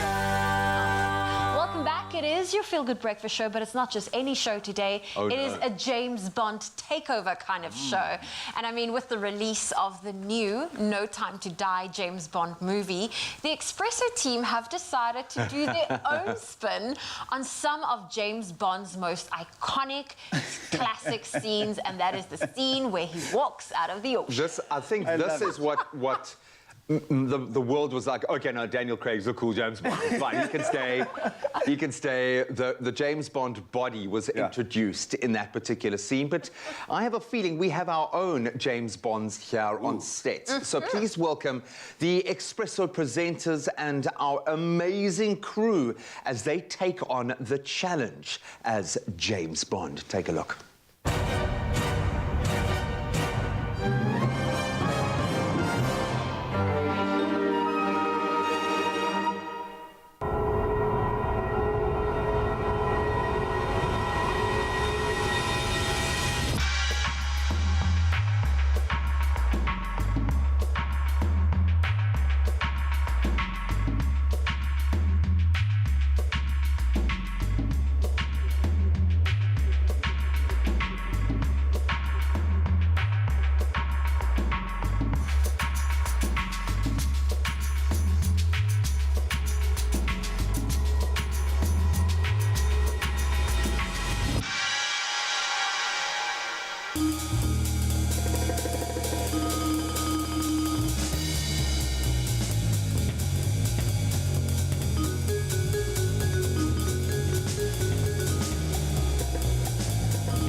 Beautiful. Captured the essence, right? I just wish you knew the characters. I mean, Prosper's one of our cameramen, and you saw him running there at the end. And that's exactly what he's like in studio. He runs across studio like that every day. Now, if you know the characters, it makes it so much funnier. It does, it really does. Oh, my favourite was Lucian, just like chomping up all those chips. But you've seen our Expresso version of 00 Agents, and now it's also time for you at home to join in on all of the fun and all of the action, right? That's right. So you stand a chance to win 1 of 5 No Time to Die branded merchandise hampers, which obviously includes a notebook, a pen, a pencil set, a cap, a phone wallet, an umbrella, and an Aston Martin modelled key ring, all to the value of 1,200 rand. Gadgets. Absolutely beautiful, man. I'm just thinking what John Wick would do with that pack of pencils. Right. All you need to do is visit our social media platforms on Facebook, Twitter, or on Instagram. Look at that thirsty face. And let us know by commenting on our video who your favorite Bond agent from our Expresso team is. And be sure, as always, to include the hashtag Expresso Show. Expresso. Okay. Well, in fact, it's 00 Expresso. You know, that's how we do it. So what it's got to be a 00. You actually have options here. You can choose from the ever lovely Jamie Bond, the suave Sebastian Bond, or our maverick Mike Bond, the ravishing Ryle Bond, or the playful Prosper. It's got to be pro. It's got to be pro for me. There we go. We'll get commenting and entering, and remember to also include that hashtag 00 Expresso. Now, the competition, it will close at midday today, and T's and C's do apply, and those can be found on our website, expressoshow.com. You better hurry, because there's no time to waste, and there is also no time to die. Oh, my word. Can you imagine recording that? That was the fun thing about just recording that. Thank you so much, Mama. Who do you choose? You get to choose now between myself, Ryle, Mike, Sebastian, and Prosper. Because, I mean, these are 5 people that you work with. You see them behind the scenes. You also see them in front of the camera. No pressure. Oh, this is a hard one, because also I'm married, so I don't want to, like, insult anybody. See, I've got a thing for tattoos, eh? So I'll have to go with Sebastian, probably. Ooh, see, because, Sebastian Bond is coming through. But listen, Gabby, of course, is back in the kitchen. And when it comes to the art of crafting, like we just did now, because that was a craft, okay? Acting like that is a craft. Clover Elite Cheese takes the award for its 5-step crafting process to produce elite quality, taste, and also textured everyday cheese, as similarly as the award-winning Daniel Craig, who mastered the art of his craft in the James Bond movies we all love so much. Now, Italian food is his favorite cuisine, and today we're showing you a quick and easy clover cacio e pepe, which literally means cheese and pepper. And you have a background, an Italian background, yes, correct? Yes. So, am I saying it correct? Yes, so it's cacio e pepe. Cacio e pepe. So it's quite funny. So in westernized kind of sides of things, a lot of people think it's the cheese and pepper, but then like traditional, like old school Italian, it actually means salt and pepper. It's like kind of like a whole, like lots of salt, lots of pepper, lots of olive oil. That's the kind of like feeling. So different regions, lots of cheese. Yeah, different regions have different, like, you know. It smells really cheesy. I like the fact that there's so much cheese in it. And it's super easy as well to make. So, I mean, this recipe is very quick and easy. So pretty much what we've got here is we've got some ready-made pasta, and we've got obviously our clover cheese. So we've got tassas, and we've got a cheddar. So basically you want your semi-hard cheese that you can grate beautifully. That's what you want it for. And we've got some butter and pepper over here. Yeah. And what you've got for me is actually going to be our topping. So would you be able to... I can't mess this up. I can't mess this up, okay? I have one job to do this. So we've got some panko breadcrumbs, and we've got some clover feta. Yes. We've got our salt and pepper mix, and then we have lemon, as well as some olive oil.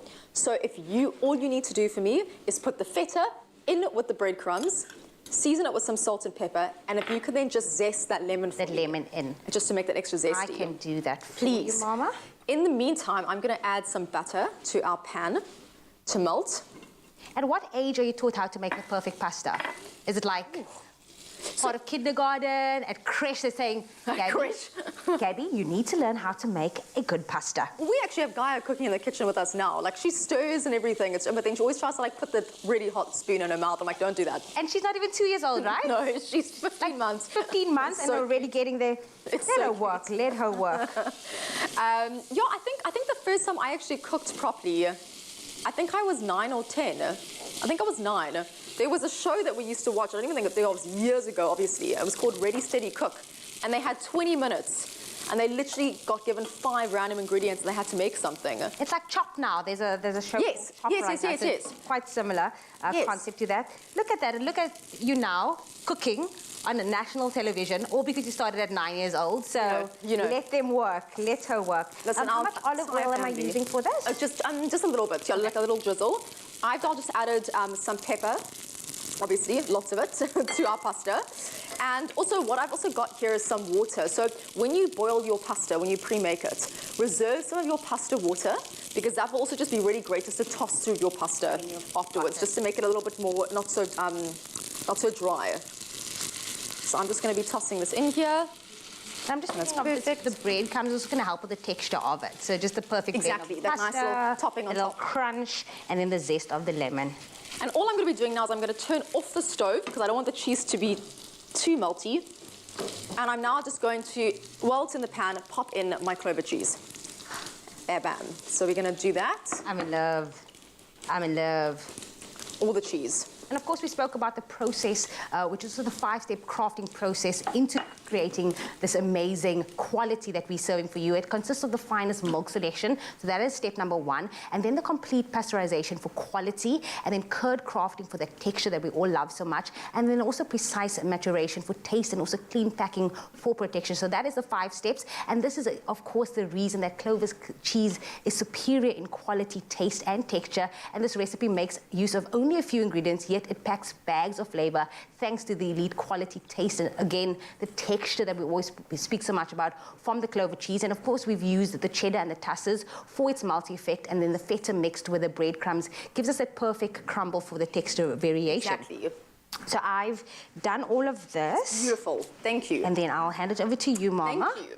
And then you can just do the finishing that touches. spoon for you. Thank Yes, you. certainly you can. What's also nice is if you have some extra lemon zest or lemon juice, when you just do your serving, when you put all your pasta into your bowl, which we obviously have over here, we're then going to top it with this beautiful crumb that you've made for us. Perfect. So we've obviously plated it beautiful over there. That is our salt and pepper dish inspired by James Bond. We're going to keep that inspiration coming here on your Feel Good Breakfast Show, but expressoshow.com is where you can find your hands on the recipe, the ingredients list, and all the inspiration that you need to create the perfect meal for James Bond. Clover cheese is for those who love life, where everything falls into place and melts away our cares, adding joy and stretching our imagination. Elite quality, elite taste, elite texture. Made with love by Clover. Oh, you can make my day.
It's incredibly been over 15 years since my favourite Bond, Daniel Craig, first took aim at the iconic character of James Bond. And with today's release of his, at least, fifth and his final No Time to Die, JP was determined to make his case for Craig before we hop into his review a little bit later. So let's get into the character of this James Bond, because we have had some crackers, each one completely different as brought to life by the actors. And this one came, I would say, at a cost to Daniel Craig, because stepping into that role comes with a level of scrutiny and expectation. People constantly preening and grooming and making sure you're quintessential and all that other nonsense. It's got to be one of the toughest roles. Yeah, and this is precisely why there were times where he closed his curtains to his house and never wanted to see paparazzi ever again. Especially the British press would have chewed him up. So, to his credit immediately, because this is me making the case for Craig, I'm not even religious about the Bond series, mind you. If it disappeared forever, I wouldn't care. But I really do think that Daniel Craig was magnificent as a choice. So, at the very start... So why? We were talking about, you know, setting the model, being the guy and whatever. He was not actually keen to take James Bond because he felt that were they going to risk making it even more formulaic? Were they going to fall into a tempo? Chauvinistic. the cliche machismo, which is very, you know, caricatured and clownish and ridiculous and whatever. So I want to break this up into three reasons, three ways, three facets, dimensions that Daniel Craig embodied for me and for all of us, a lot of us, with the perfect James Bond. I'm ready to believe. Speaking of embodied, so I'm broken it up into body, heart, and soul. Starting with body. The way he embodied the action.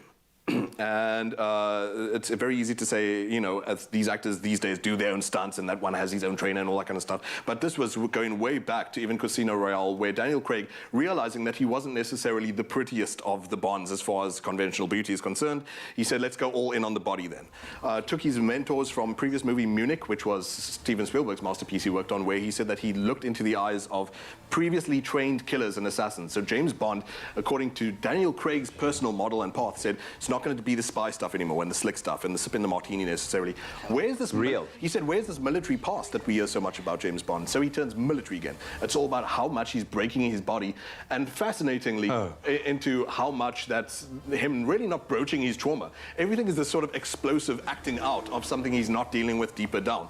This is why every time MI6 is like, dude, could you please stop killing? You're drawing way too much attention. He cannot. He's an addict because he's not dealing with something else that's deep-seated. Yeah, man, and he's, never forget, he's an assassin. So if I just get down to the nitty-gritty, however, just real quick. So on Spectre, broke his leg. And that's why for that whole opening scene, he's sort of sucking eye roll the whole time. It's because the entire time, every step was making him want to vomit. He was just on meds. He had to go for rehab for 6 months. He said, no, let's shoot this. I mean, you even see him training with the boot on and everything. Absolutely love it. And the fighting is real. And it's gritty and it's hardcore. The transferal of energy is amazing. I've been talking so much about this latent trauma, and this is where the next section comes in. And this is the heart for me, where James Bond brings that in. And the first picture I want you to look at is the pivotal scene where Daniel Craig had, you know, he could just collect his $1 million and walk off set and say bye everyone. But remember the scene with Vesper Lind where she kills a person for the first time and she is traumatized. This is a shell-shocked person. She has PTSD. And he knows that, And he says, well, the original script is like, oh, and then they make love. Daniel Craig goes, she has just killed someone for the first time. She's traumatized. This would not happen. So there's this beautiful, tender moment that he choreographs himself where he basically sucks the sin off her fingers. Sucks the blood, takes the sin onto himself, the burden onto his shoulders, and they share this tender embrace of two people who have their own past. He's like, I know what it feels like. I'm traumatized too. It doesn't make the necessary. Sells him out. And this is the whole human aspect that I love so much that he brought, and he was injected into the writing with, like I said, not just picking up the check and leaving. He's human at so many levels. We were talking so much about Skyfall. There's our man right there, Javier Bardem. Skyfall was just a breaking down to the kernel of what it was to be Bond. The first time a lot of people all over the world learned that this guy was an orphan. He's dealing with trauma there. There's trauma there, and it's also, it raises the stakes because it's that much more real. Absolutely, everyone connected rather than just, well, he's obviously going to come out of this with a plan. He's obviously going to come out of this looking sharp and shaking his dust off and whatever. So that brings us to the third point. I mentioned he's an orphan. Let's talk about the soul, and this is more very personal for JP Sebastian. So how this ties in, Daniel Craig... But Skyfall took us there. Absolutely. It did, yeah. I mean, remember, they blew up his family home. They killed his mother, in essence, M.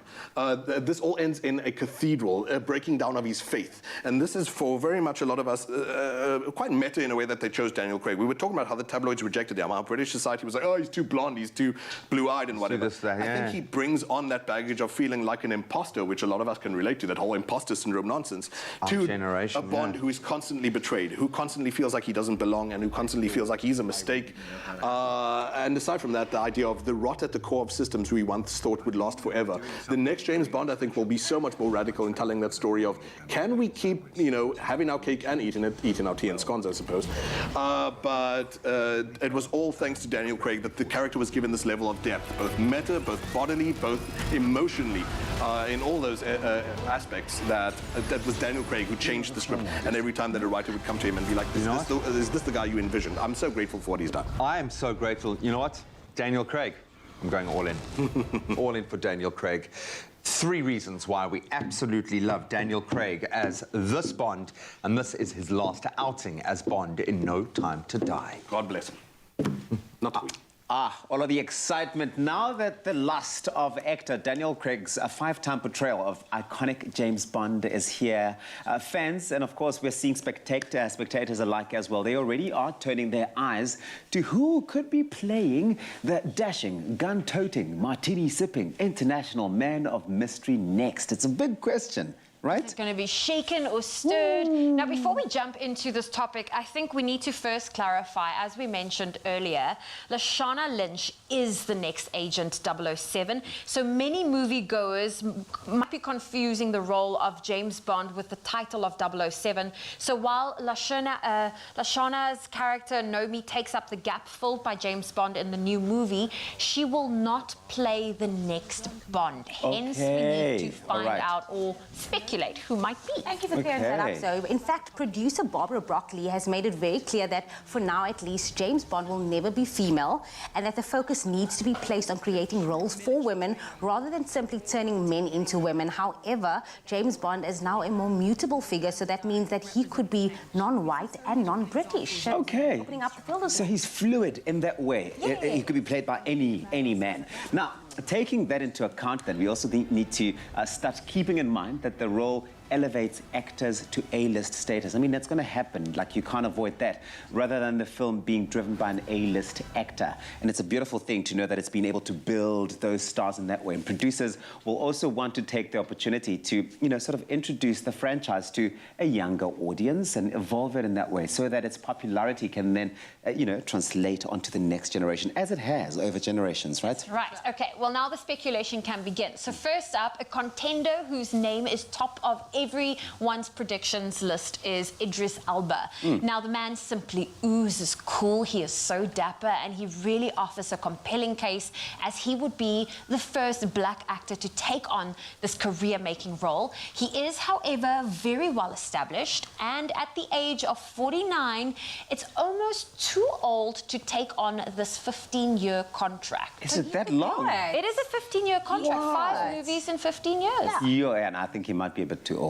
Well, another black actor who has people betting on him is ex-Bridgerton star Roger Jean Page, setting tongues wagging after his departure earlier this year. We were also sad. He's currently working on a reboot of the spy show, The Saint, and he would be a risky choice, though, as he has yet to be a leading man in a film. But I do see it. He has, you know, a sex appeal. He's younger. Yeah. He has 15 years. Ticks many boxes. And I like that the show could literally catapult him into the next level. Now, one actor who has proven his chops, I mean, Tom Hardy, guys. Let's be honest.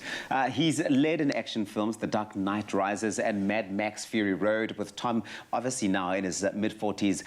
It's another actor that could really just find that counts against him, I think. Age, for sure. And then there's another British Tom who could be in the running. This time, Tom Holland, who is only 24 years old, maybe a little bit too young, but he has certainly proved himself at the box office for being Marvel's Spider-Man. Bit too young, though, but I don't know.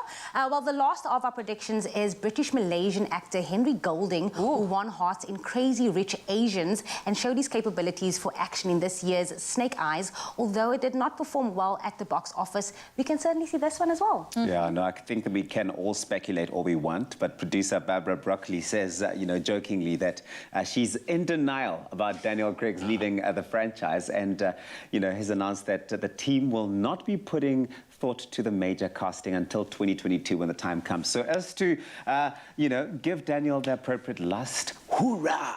And he so well deserves it. Well done to him. So who do you think stands a chance of being cast as the next James Bond?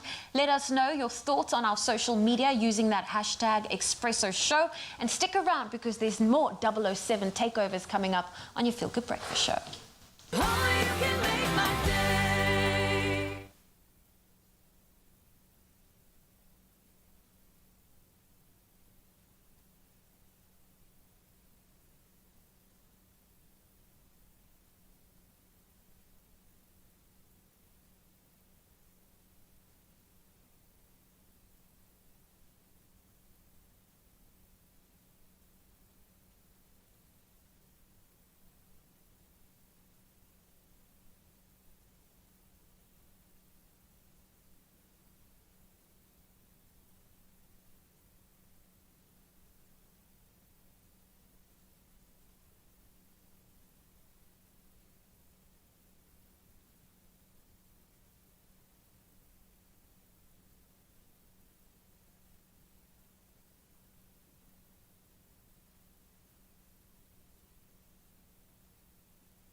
It's my Feel Good Breakfast Show. To impress a gorgeous lifeguard, Marlon decides to catch a huge wave.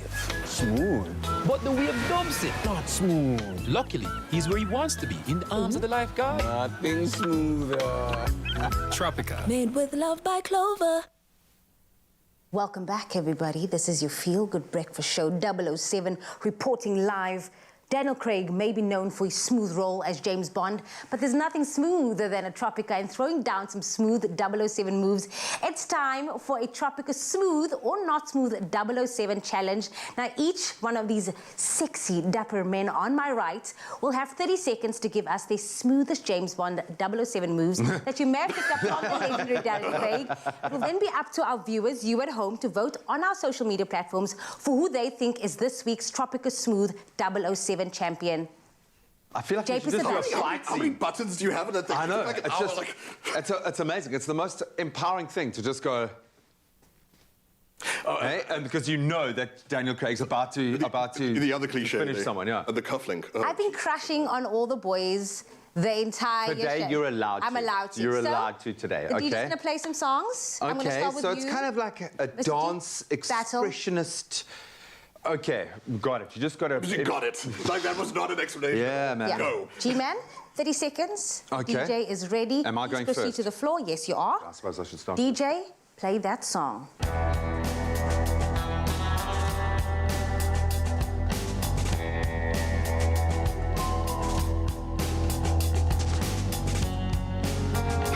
I need you to make the dun dun dun dun music. What?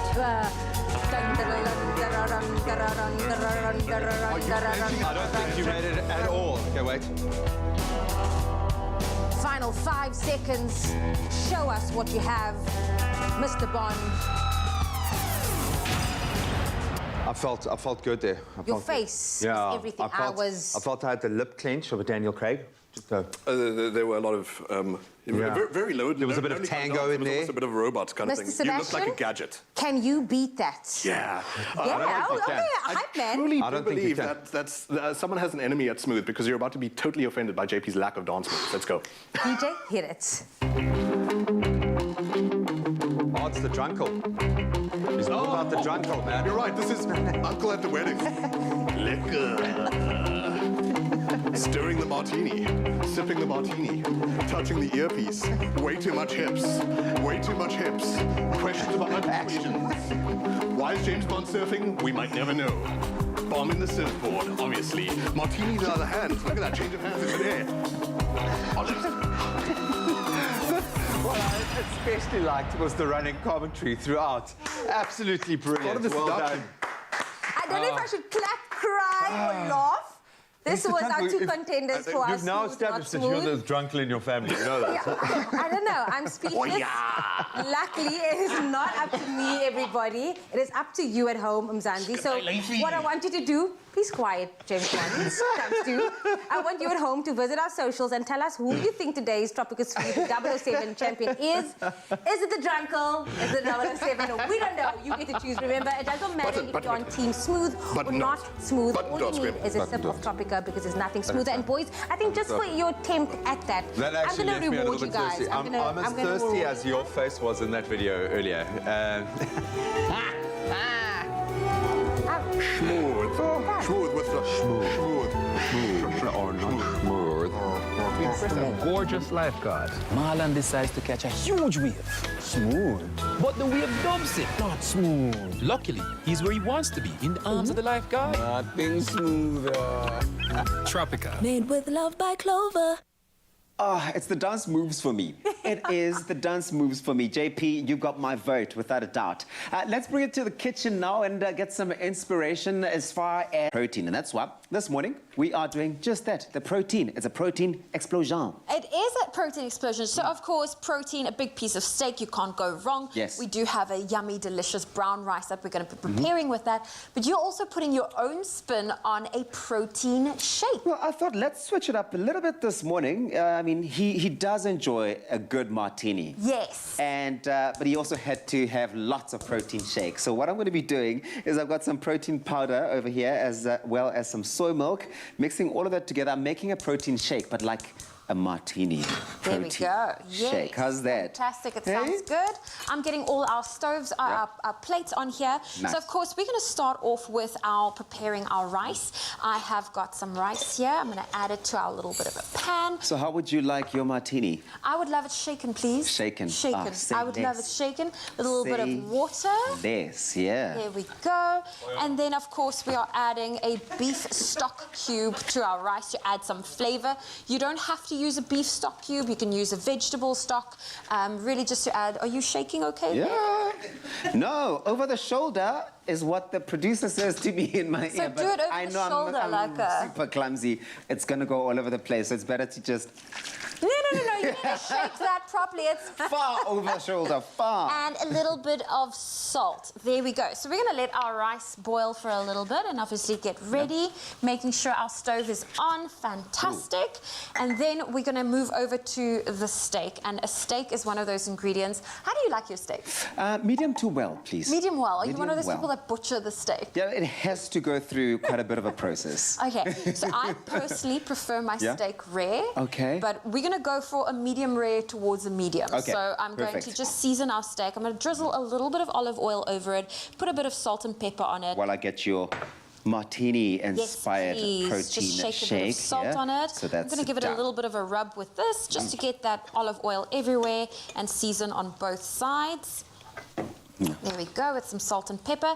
And then, as you can see, we have our griddle here that is nice and hot, and we're simply going to pop our steak onto it. I love the ease of preparation for this. You really don't need much ingredients. I mean, it's literally just getting that together, quick and easy. And easy, that's what we want. So of course I'm going to also prepare a little bit of, in fact, it would help if I put the right one on, prepare a bit of spinach for us because it's also, you know, really good for you. It's got great content. So just a little drizzle of olive oil. That rice and I mean is perfect, especially if you're substituting and doing away with all the sort of bad carbs.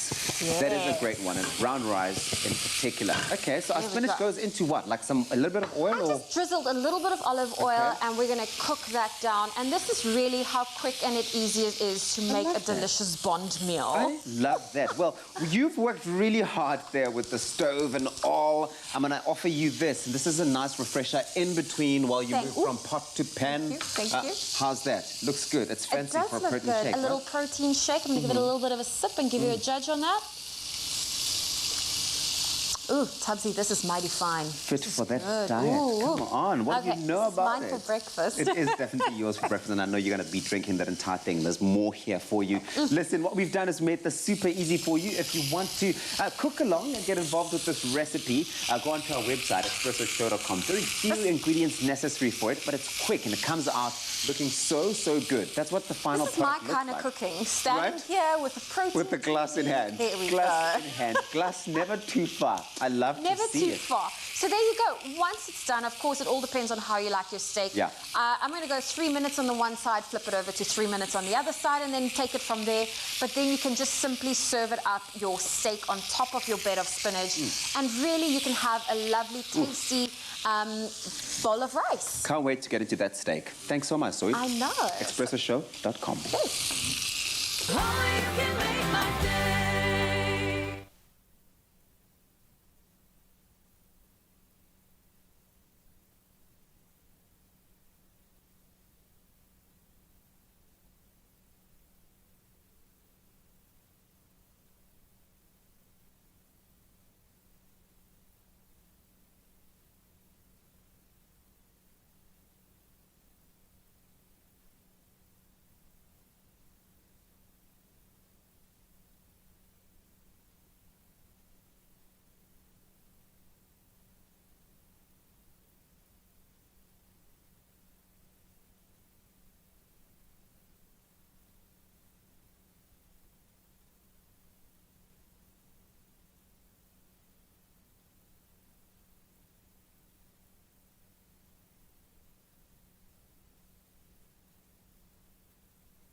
You can do anything. All you need is determination. And a fresh pair of these, Nallis. But what's the point of looking like Njeke if your dreams go up in flames? In this world of doing it for a gram, do you want a bank that takes your money or a bank that takes your money seriously?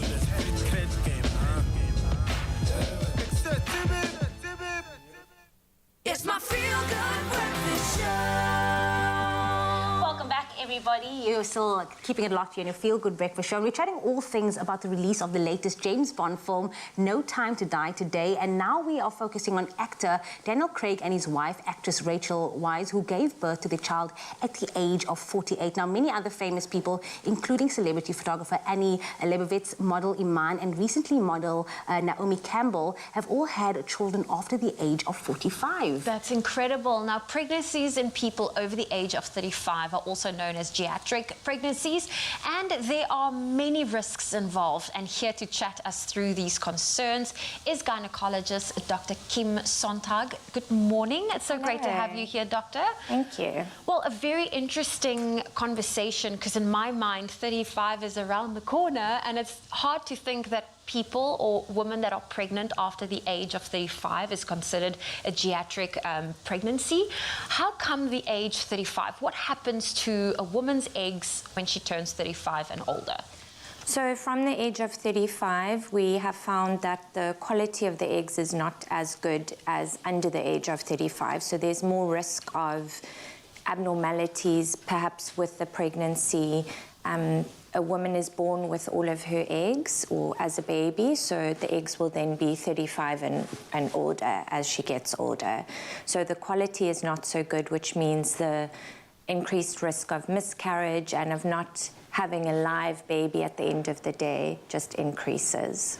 And I'm sure many women would want to carry their own baby, but at what point would you then step in and say, you know, women should now start considering other treatments like IVF as an option?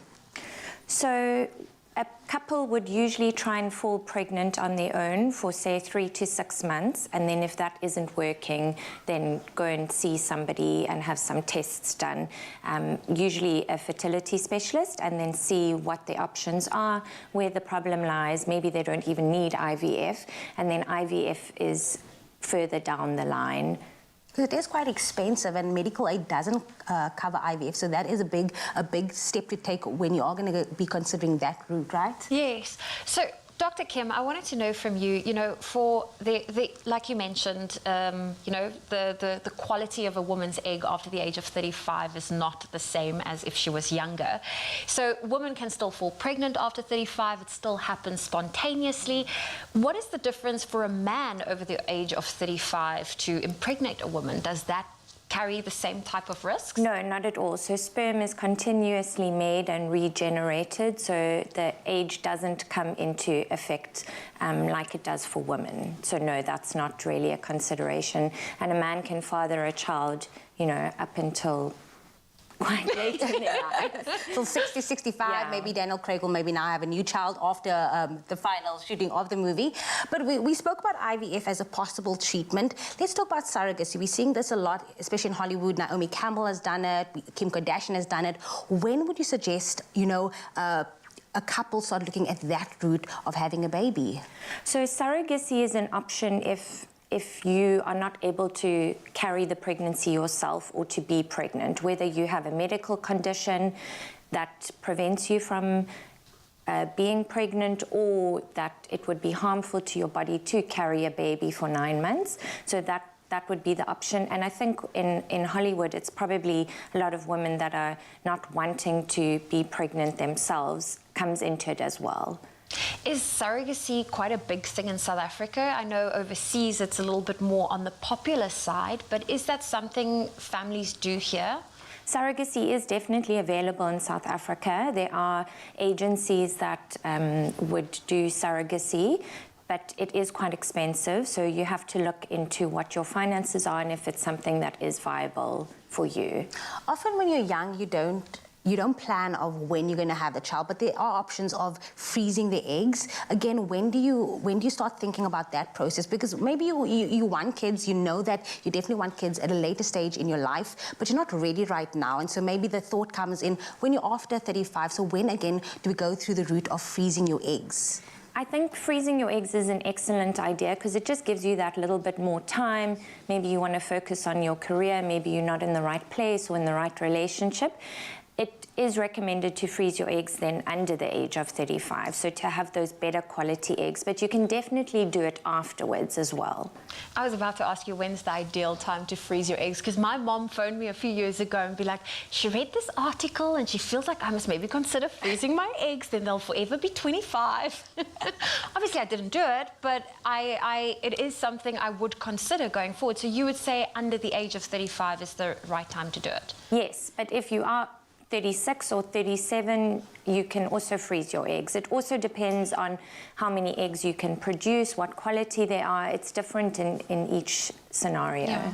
Well, Dr. Kim, we are, you know, I have quite a few friends that are now at that stage where they want to start families. Some of them are struggling.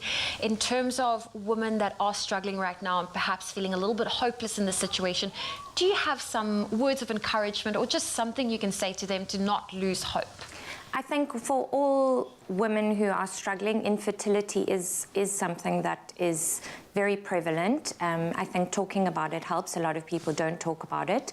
Also, recurrent miscarriages, things like that. But there is always something that can be done, whether it is, you know, helping you to ovulate or having a small procedure, a reason why you aren't falling pregnant, using maybe a donor egg or sperm, then later on IVF, a surrogate, and then even adoption. There is always a way that you can have a baby. So really, hope is not lost. But also, I would just say to women that to not only look at what celebrities are doing, because to have a child at 48 or over 50 is not completely normal, and there are a lot of risks involved as well. Okay, well, Dr. Kim's not going anywhere. Thank you for joining us. If you're wondering why we were having this conversation, it is a complete Bond takeover, and we were inspired by Daniel Craig and his wife, who had a baby at the age of 48, and that's why we were talking about pregnancies for women over the age of 35. Well, don't go anywhere. We still have a lot coming up on your Feel Good Breakfast Show. Thank you very much, ladies. 2 minutes to 8, we take a final look at your news headlines here on your Feel Good Breakfast Show. We start off here in South Africa, where the Walter Sisulu University is to install its first female vice-chancellor, Professor Rushelia Nolundi Songa, at its Zamulungisa site in Mthatha next Saturday. Songa has held positions at various academic institutions, including Dean of the College of Law at UNISA.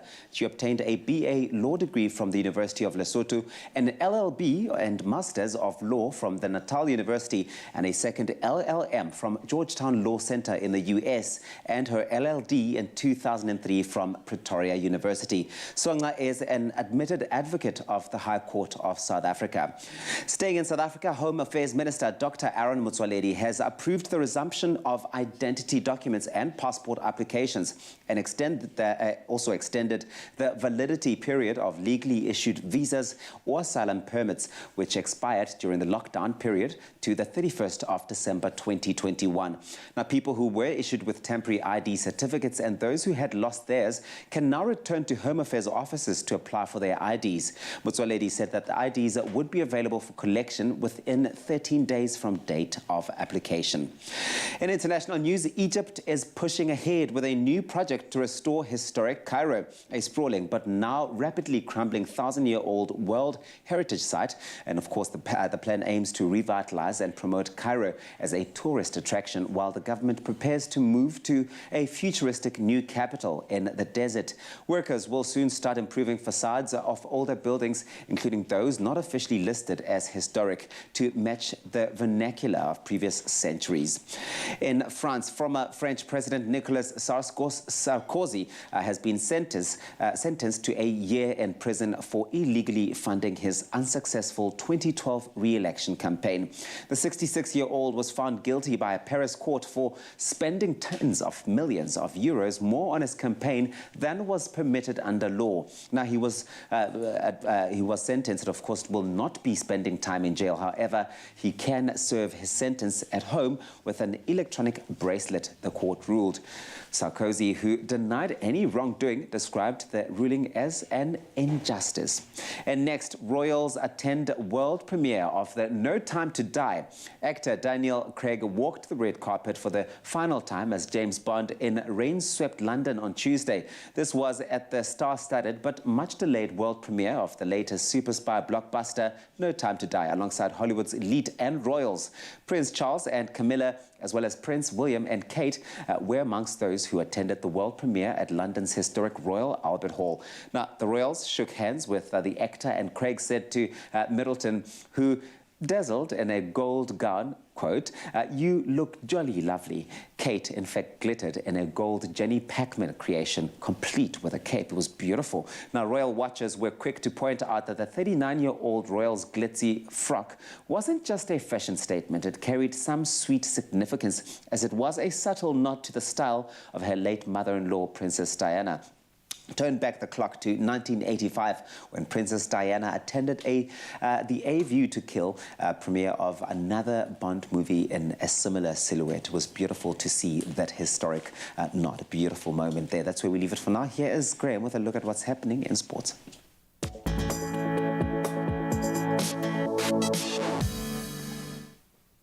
Thank you so much, Tabiso. Let's start with rugby and a different black suit altogether. The All Blacks coach Ian Foster has tweaked his backline for tomorrow's Rugby Championship test against South Africa. Of course, pride on the line. That's after both of his wingers in last weekend's encounter struggled against the high ball. So George Bridge and Will Jordan, they paid the price for rather nervy displays out wide in the face of that typical English aerial bombardment during last week's very narrow 1917 win over South Africa. So Foster instead recalled Siva Rees on the right wing, and then has shifted Rico Ione to the left, making room in the centre for the legend that is Anton Leonard-Brown, and he makes his return from injury. The only other major change to the starting 15 for the 6th-round match was Brad Weber replacing TJ Perinara at scrum half, and kickoff for tomorrow's game is at 5 minutes past 12 in the afternoon. Then on to football. It's a big weekend. The top 2 teams in the league will clash at Anfield on Sunday, with log leaders Liverpool hosting second-placed Man City. So City have had definitely the upper hand over the Reds in the last 5 league meetings, winning 3 of those. Jurgen Klopp's team, they are the only unbeaten side in the division at the moment, and they sit now 1 point ahead of Pep Guardiola's defending champions. The standout game tomorrow then sees Man United hosting Everton. United have lost just 1 of their last 12 Premier League outings against the Toffees. And of course, Cristiano Ronaldo, he's also in line to make his 200th Premier League appearance. Clearly back with a bang. Some other matches to look out for. We've got Chelsea hosting Southampton, and then hoping to build on their success last weekend. Finally, Arsenal will be travelling to Brighton. Then on to Formula One. Qatar's Losail International Circuit will hold its first ever Formula One Grand Prix on the 21st of November. The country is set to host the 20th event of the 2021 season, as well as signing an additional 10-year deal to host Formula One from 2023. So while new to Formula One, the circuit has been part of the MotoGP calendar since back of 2004, in fact, and creates a beautiful 3-part Middle Eastern end to the year. So we've got the Qatari race, will then be followed by the first ever Saudi Arabian Grand Prix. That's on the 5th of December, with the season rounding off by the Abu Dhabi Grand Prix on December 12th. And then finally onto Olympics action, of course, coming a little sooner than we would ordinarily expected. Athletes at the 2022 Winter Olympics and Paralympics who are not fully vaccinated against the coronavirus will now have to serve a 21-day quarantine upon arriving in Beijing. So participants at the Games who are fully vaccinated will enter a closed-loop management system, as they've called it. That's when they arrive, and athletes who have a justified medical exemption for the vaccine will then have their cases considered individually. The Winter Olympics runs next February, with the Paralympics in March. Games organisers have said that tickets will be sold exclusively to spectators residing in China's mainland who obviously meet the coronavirus countermeasures. And I'm going to round off this bulletin with one final good luck, I will say it again a little bit later, to our very own Raul de Mornay, who is going to be competing in the South African national the life-saving championships. And we know that he has a very proud record, but fighting his way back from what could have been a career-ending injury just a couple of years ago. We are so proud of him and cannot wait to see what he achieves this weekend. But that's where we leave our sporting headlines. Let's delve back into the weather.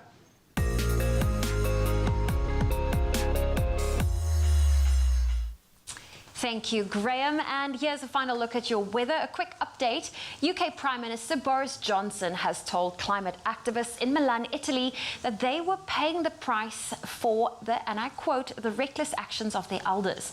Now, the penitent mood was underlined by Italian Prime Minister Mario Draghi.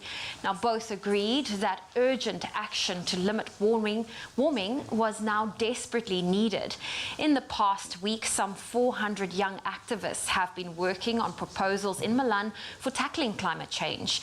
They've heard from a host of voices, including Greta Thunberg, who castigated politicians for dashing the hopes and dreams of young people. Johnson referred to the COP26 meeting in Glasgow, Scotland, at the start of November as a pivotal moment in tackling the issue. He said if significant changes could be agreed on, COP26 would mark, and I quote, the beginning of the end of climate change. Now, our final exploration of international destinations this morning ends as we head on over to the snowy country of Switzerland, where we head to the summit of the Bernese Alps, which is called Schulthurn. Now, the building at Schulthurn Mountain Peak is the setting of Bond's capture by arch nemesis Ernest Blofeld in the film On Her Majesty's Secret Service. Of course, the villain's henchmen were no match for our hero, and he escapes in one of the cinema's most memorable chase scenes, skiing through the stunning Swiss Alps. Now, bringing it back to our local shores, we have to recap on those gorgeous sunrise photos that you have been sharing with us throughout the morning.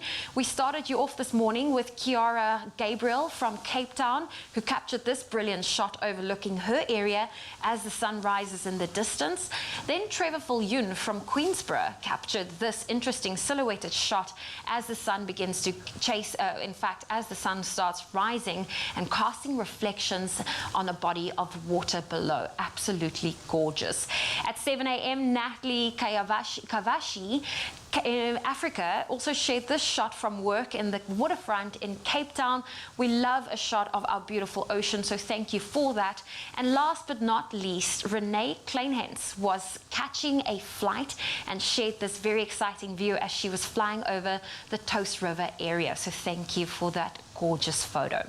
Here's a final look at your temperatures. If you're in Polokwane, a low of 15 and a high of 24 can be expected. Mbombela 18.26, Pretoria 14.25, Johannesburg 13 with a high of 21. Mahikeng, thunder showers with a low of 14, a high of 24. Klerksdorp, 15.23. If you're in Kimberley, thunder showers can be expected with a high of 25. Bloemfontein, a low of 10, a high of 19. Richards Bay, partly cloudy, 20 is your low, 26 your high. Pietermaritzburg, 15.26. Durban, 19, reaching a high of 26. Mthatha, 13 with a high of 24 today with some rain. Also, wet conditions in East London, 14 is your low, 23 your high. Cradock 9 reaching a high of 24. Gqeberha 13 reaching a high of 20. George 11 with a high of 18 and rain can be expected. Cape Town partly cloudy with a low of 11, a high of 19. Worcester rain with a low of 9, a high of 22. Sutherland 4 reaching a high of 18. And Uppington, your low for today is 9 and a sunny 29 degrees Celsius can be expected for today. If you have a beautiful sunrise photo that you'd love to share with us, please do so on the Expresso Facebook page.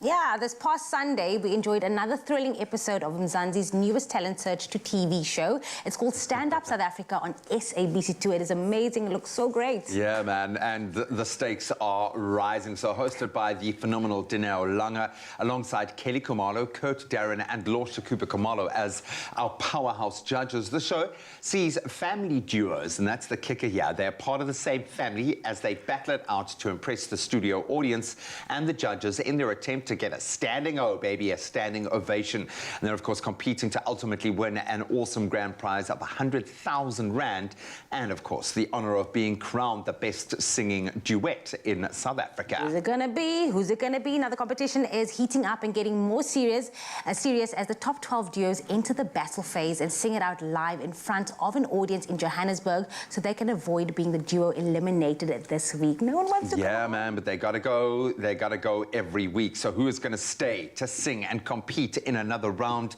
You're just gonna have to tune in to see who's in the running to be named SA's first ever stand-up champion. And tune in this Sunday from 6:30 p.m. right here on SABC2.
It's my feel-good breakfast show. Welcome back. Yes, we are reveling in the history that is James Bond. 25 films come to a head with No Time to Die releasing in cinemas today. But when you hear that bombastic brass, the suspenseful four-note strings, followed, of course, by that mysterious clanging guitar riff, then you know you're about to sit down and enjoy an action-packed James Bond movie. How does that sound make you feel? There is a long history behind, obviously, the use of music in these iconic films, almost as old as the franchise itself. Very, very exciting. Now, between composers Monty Norman, John Barry, and David Arnold, the classic motif we have come to know and love has served as inspiration for the 24 Bond theme songs that have followed.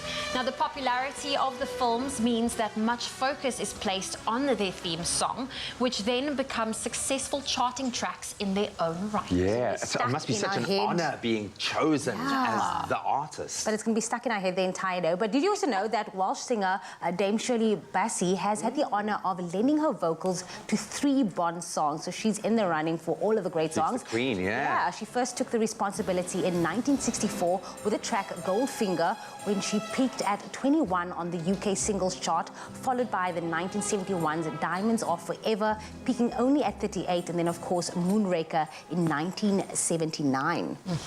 So just around the corner. So Duran Duran's 1985 offering of the pop rock track A View to a Kill, which is still one of my favourites. That peaked at number 2 on the UK singles chart and then became the first Bond song to reach number 1 on the US Billboard itself on their top 100 chart. I love that tune. Probably one of my favourites, I think.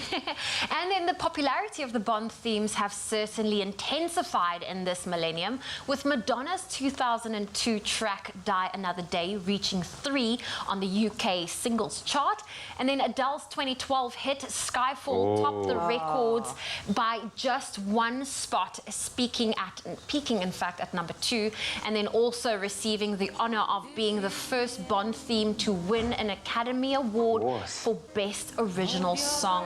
Well done to her. You feel it. It embodies the movie. She's Beautiful. a queen. And then, of course, Sam Smith's Writings on the Wall for the 2015 film Spectre was also the second song to grab the Best Original Song Oscar, as well as a Golden Globe for the same honor, and was also the first Bond song to finally reach number 1 on the UK charts. Writing on the Wall. So I have a feeling this year, this edition might just do even better. Today, the song that's receiving all of the attention is the Billie Eilish No Time to Die, which has obviously the distinction of being the Bond theme that is sung by the youngest ever artist. With I think Billie Eilish was just 18 at the time of recording the song, which is incredible. Her ethereal voice is beautiful, as well as making the record of winning a Grammy Award for a film which was unreleased at that stage. Very interesting. It's beautiful. Well, there we go. Which is your all-time favorite Bond theme song? Let us know and head on over to our social media platforms, and don't forget that hashtag Expresso Show. I'm thinking like Sam Smith. I love them all. I love Adele, love Sam Smith. I'm sorry, even Chris Cornell's thrown in there with one.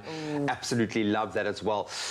We are now just moments away from the weekend, thank the Lord. And if you're still deciding whether to book tickets to go and watch the brand new James Bond No Time to Die yet, then this will hopefully seal the deal for you. That's right. Nedbank are generously offering all of their card holders 50% off any regular 2D or 3D movie tickets at New Metro, plus another 50% off on a medium cool drink and popcorn combo.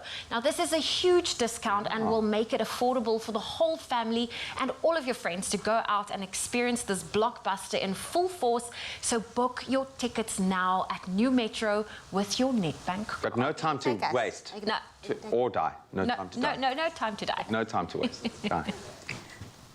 Well, how does the saying go? I think it goes, dynamite comes in small packages. Yes, stands to reason, because these young people here, Junior XO, for the very first time on your Feel Good Breakfast show, about to break us into the weekend. A very warm welcome for Junior XO. Take it away, guys.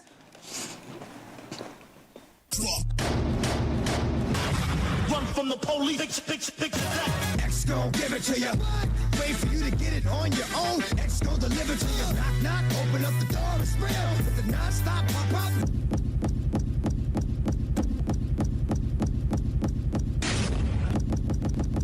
X gon' give it to you. He gon' give it to you. X gon' give it to you. He gon' give it to you.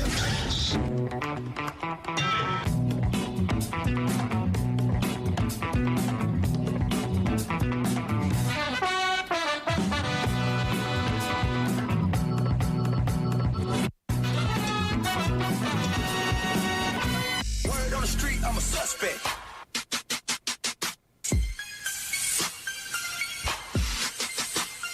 King.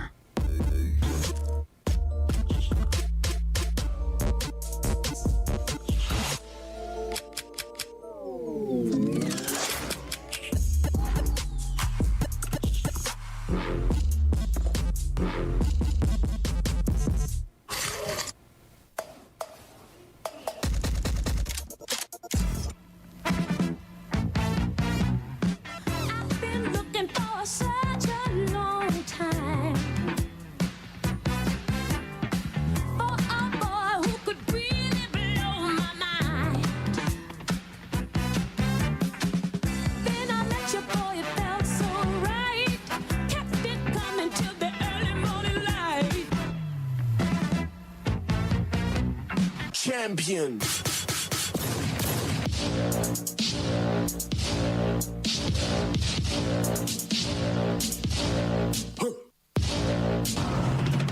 for something.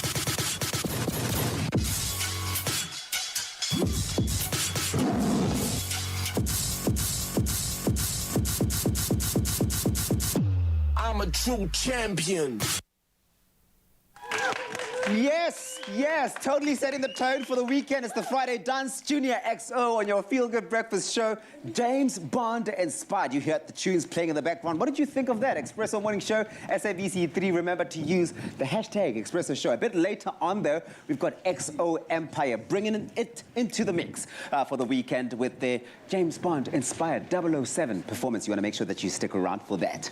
Woo! Woo! Only you can make my day.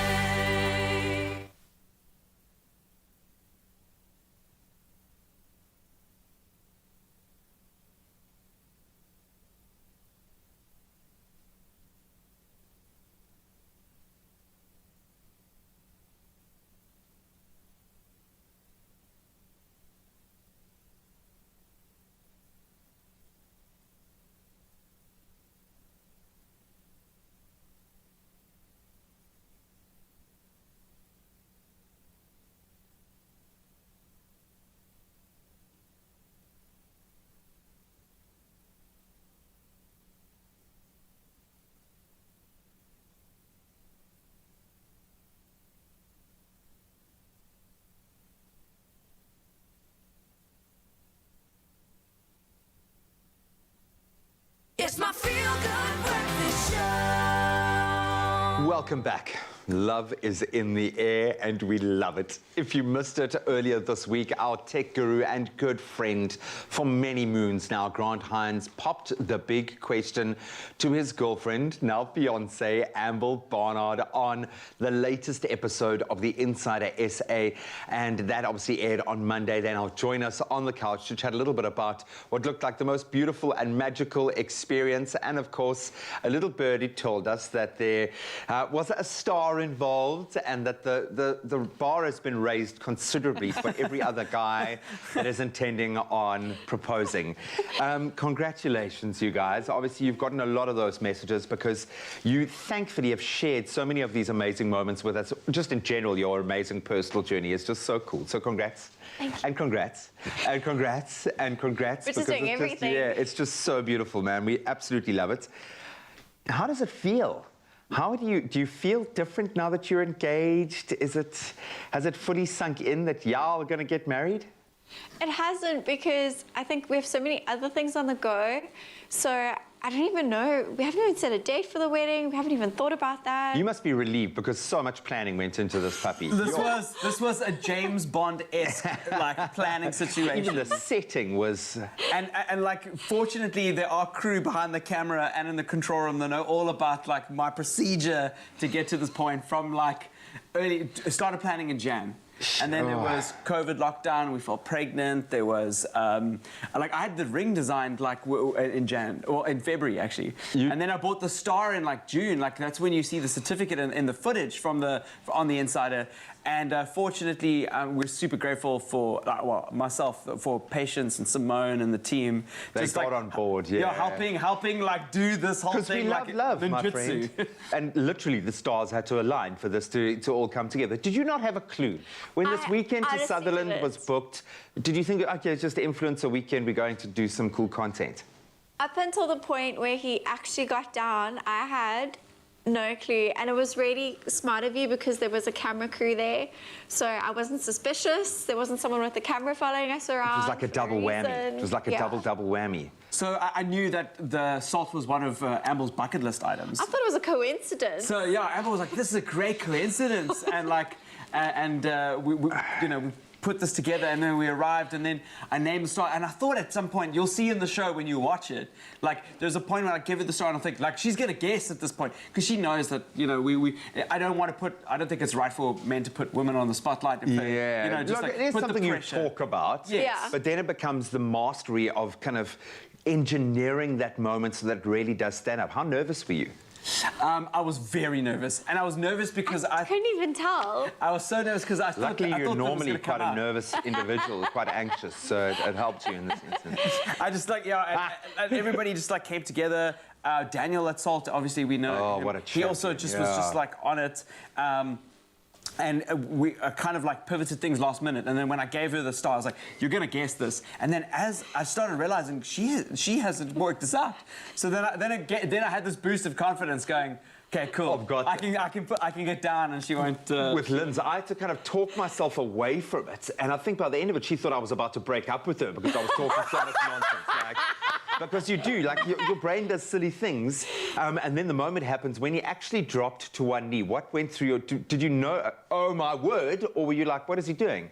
No, so I had shock, and then he kept talking and he kept talking, and then you can kind of see in the clip he sort of gets the question out, and I'm already shouting yes. So she's like, "Why are you taking so long?" Because I want a speech. It's a moment. I want it to last. And it's on camera, dude. Yeah. You mentioned Salt. You were out there being hosted by the most incredible organisation. I mean, that to me is the pinnacle of where science is at the moment, and they've got big things planned. You had so many cool activities.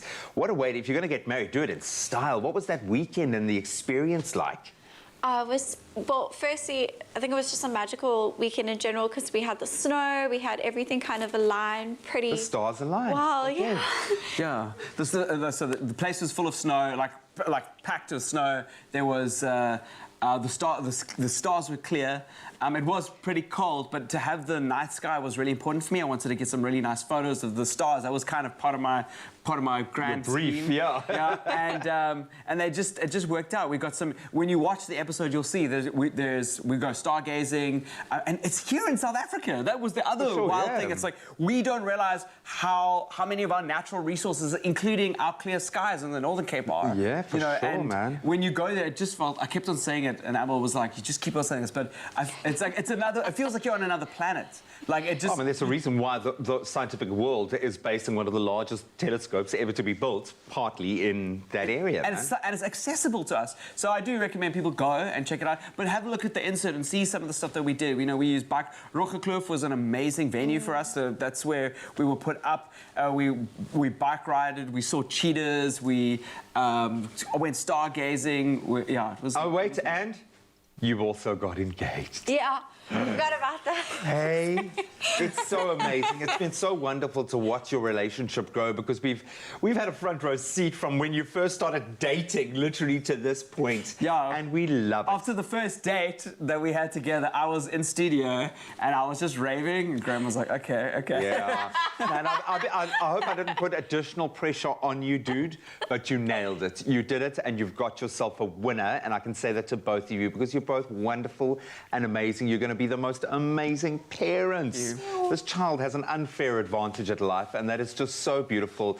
We love you guys, and of course you can relive the nerves, the moment of elation, the moment of slight confusion and nervous over-talking as it is expected. You can catch the repeat of The Insider right here on S3 at 1 p.m. tomorrow. This one is unmissable. Look at that. Look at that. Oh, we love. Yay. We do. Zoe and I kept doing this. Aww. Again, we just reminded how beautiful love really is, but we're also here to remind you of something epic as well, a reminder of Vodacom's amazing deal of switching to Red and unfold the future of smartphones. Now, you can get the new Samsung Galaxy Z Flip 3 for 1,599 Rand per month, and if you add a 99 Rand a month, you can also get the new Galaxy Watch 4. Very impressive. Now, find out more about the new Vodacom Red packages by watching the Insider SA tomorrow at 1 p.m. on SABC3 as we meet up with Dr. Sivu, medical doctor and digital health innovator. The Insider SA meets up with him and finds out how he uses the benefits of being a Vodacom Red VIP for travel and everyday experiences. Again, we are just here for the reminders that this week with the Insider SA, you stand a chance to win another one of those 10 gigabytes data bundles courtesy of Vodacom. Now, all you have to do to enter is find the Vodacom post on the Insider SA social media pages and comment on the post telling us a benefit you would enjoy experiencing with the new Vodacom Red plans. Now, the new Vodacom Red plans, it includes Red Flexi, Red Core and Red VIP. Each one of these plans come with benefits and rewards to experience and unlock more. What are you waiting for? So go on and watch the show tomorrow at 1 p.m. and then head to the Insider SA pages to enter. You could be one of the 10 winning a 10 gigabyte data bundle so you can experience Red and unlock so much more. That's right, but you better hurry up because the competition closes Saturday midnight and T's and C's are available. You can find them on the insidersa.co.za. Now get ready for an insider scoop into how to make your family favorites with one simple swap. Yes, family favorites with one simple swap. Did you know that today, the 1st of October, is, wait for it, Happy World Vegetarian Day? I didn't even know this was a day. How exciting. It is a whole thing. It makes me excited as well because the thing is, in South Africa, we all love our braais. We love a good braai. We love to get together, laugh, connect through sharing stories and reflecting on what the week has been like. The weekend is the perfect opportunity for that. Yes. The weather lends itself to it around this time. And we really do get to laugh in that way. But braais are not just for the meat lovers. Trust me, they're not. Gone are the days of only having grilled vegetables if you live a plant-based lifestyle, because with one simple swap, like Jamie Lee said, that big fried burger will have you hanging around the braai and not just stuck in the kitchen on, I don't know, salad duty. And because it's Vegetarian Day today and we celebrate this around the world on the 1st of October, we thought, let's bring the party to you with this plant-based spicy guacamole burger. Gabby. Yes. This is a good one. This is a good one. This is a really good one. I mean, I'm vegetarian, and I mean, it's amazing, these burger patties. Today's a whole commemoration, a whole celebration, so let's make this one special. Yes. So basically, I'm going to start off with frying our burger. What I'm going to ask for you is, can you get onto our beautiful salsa guacamole vibe that we're going to be serving it with? I love salsa. Okay, first thing with guacamole vibe, obviously you would get your avo in there. We've got some salt going in, lime juice. Yes, some lime juice. You know what you're doing here. Yeah, you know me. And then we've got some fresh herbs. We've got jalapenos as well. Coriander, yeah? Yeah, that's coriander. So we kind of a bit of like a Mexican-y themey vibe. Some red onions going in there. Yes, I don't even have to speak to you. You know exactly what's happening over here. And some chopped little baby tomatoes going in. I've become quite the pro in the kitchen, Gabby. So you've been starting to enjoy cooking? Because a few months ago you were like, I don't mind it, but I'm not sure. I still do find it a bit daunting sometimes, but I find we've got so many recipes lately over the last few months that have become so simple to make, especially on Fridays. We inspire people to sort of kick back but still get a treat done. And actually, see, this is so easy. You see, what is this again? We've got some jalapenos, a bit of chili. That's it. And obviously, we've got our beautiful fries, the big fried burger that we're going to be frying off today. But obviously, as you said, if the weather is great, put them on the braai. Get a nice little griddle going over there. And burgers are a favorite, right? You can never go wrong with burgers because it doesn't matter who's coming to your house for a braai, everybody likes a burger. Everyone loves a burger. It's a favorite for everyone. And also, like, if people want to do bunners because they don't want the extra bread, whatever it is, it's always easy. You can play with it. What I do like is that World Vegetarian Day celebrates the choice to live a meat-free lifestyle and the health benefits of doing so, because there really are lots of health benefits there. It's not all lettuce and flavor-free food with a simple swap. This really can be something that the whole family can continue to enjoy. The same family favorites together, love together, whether you eat meat or you don't eat meat. Stop locking people up who don't eat meat when you throw braais. No, but it's true. I'm sorry. It's so funny. And especially when I first went vegetarian, everyone was like, what do we feed her? And I'm like, it's tough. And now whenever I cook, I actually will, most of the food will all be vegetarian or vegan. Yes. And people are like, oh my gosh, this is plant-based. But they can't tell. They really can't tell. That's the big fun thing when you don't tell people it's vegetarian. Do you know though, I have found actually, I mean, the big fry burger, right, which we obviously are making now. Yes. I went to the launch. When they launched this in Cape Town, and I actually was completely mind blown. This is about 2 years ago. At how it just tastes exactly the same. It does. And ever since, I mean, I've bought so many of these. For me, I think I like the convenience, but I think I like the fact that I know exactly what I'm putting into my body. Exactly, it's really 100%. fantastic. So pretty much, I got those kind of frying over there. Yeah. They're going to take another probably 2-3 minutes, but fortunately, we have some ready-made ones here. And I think today we're just going to keep it really simple and honest. So we've got our toasted burger buns over here, and we're obviously going to take our patties. I'm going to take one over here. Put another one over here. And then we have decided just to make it for extra braai vibes. We've got a bit of a barbecue sauce here. Perfect. Which I'm going to glad you thought about that. Yeah. Put some extra here. And then obviously we've got some freshly sliced tomato. Which is over there. Which is over here. Going to put that on beautifully here. But I mean, that's the thing about burgers, the convenience, because this, look how easy this this entire is. thing doesn't even need to take 5 minutes. No. This entire process. And we've got this beautiful salsa that you've made Which for us I here, made, so thank and you. I chopped everything myself. Yeah, we're going to just top I this on didn't do that. beautifully. And you kind of want to make it look Yeah. a bit messy, you know, like that's a fun thing with Do you, burgers. is that how you prefer your burgers? Yeah, It's like make it's it a bit supposed to be a like- mess. give I it don't know, character. just tastes better. Make it rough. Yeah. You know? Yes. Rough. Yeah. And then obviously we're going to finally top it up with some beautiful fresh leaves. I love this. I love what you're doing here, Gabby. Listen, if you want this recipe, which you do want this recipe, go on our website. It's expressoshow.com. It's on there. Oh, Gabby, wow. And if you want, you can also add some vegan cheese if you want to make it a bit extra. And chips. Then you make some chips and as well. You get some chips because that's what the final product looks like with chips and all. The only thing missing now, some nice tomato sauce. That's for me specifically. That's how I'd go for it. Yes. You know where people can get the recipe, yeah? Of course. Please let them know while I... On the Expresso Show website. Which is what? www.expresso.com. That's the one. Put it here. But we always find our way when we walk against the crowd.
Join Expresso this spring to stand a chance of winning a 4,000 Rand Plascon voucher weekly as we ask how you colour your life. Is it the cherry red in your ride, maybe the burst of new blues from your garden, or the sunsets and seascapes of a favourite getaway? We'll answer our weekly social media question and find the terms and conditions on expressoshow.com. Then colour your life with 4,000 Rand paint vouchers to be won all spring on Expresso. It's my feel-good breakfast show.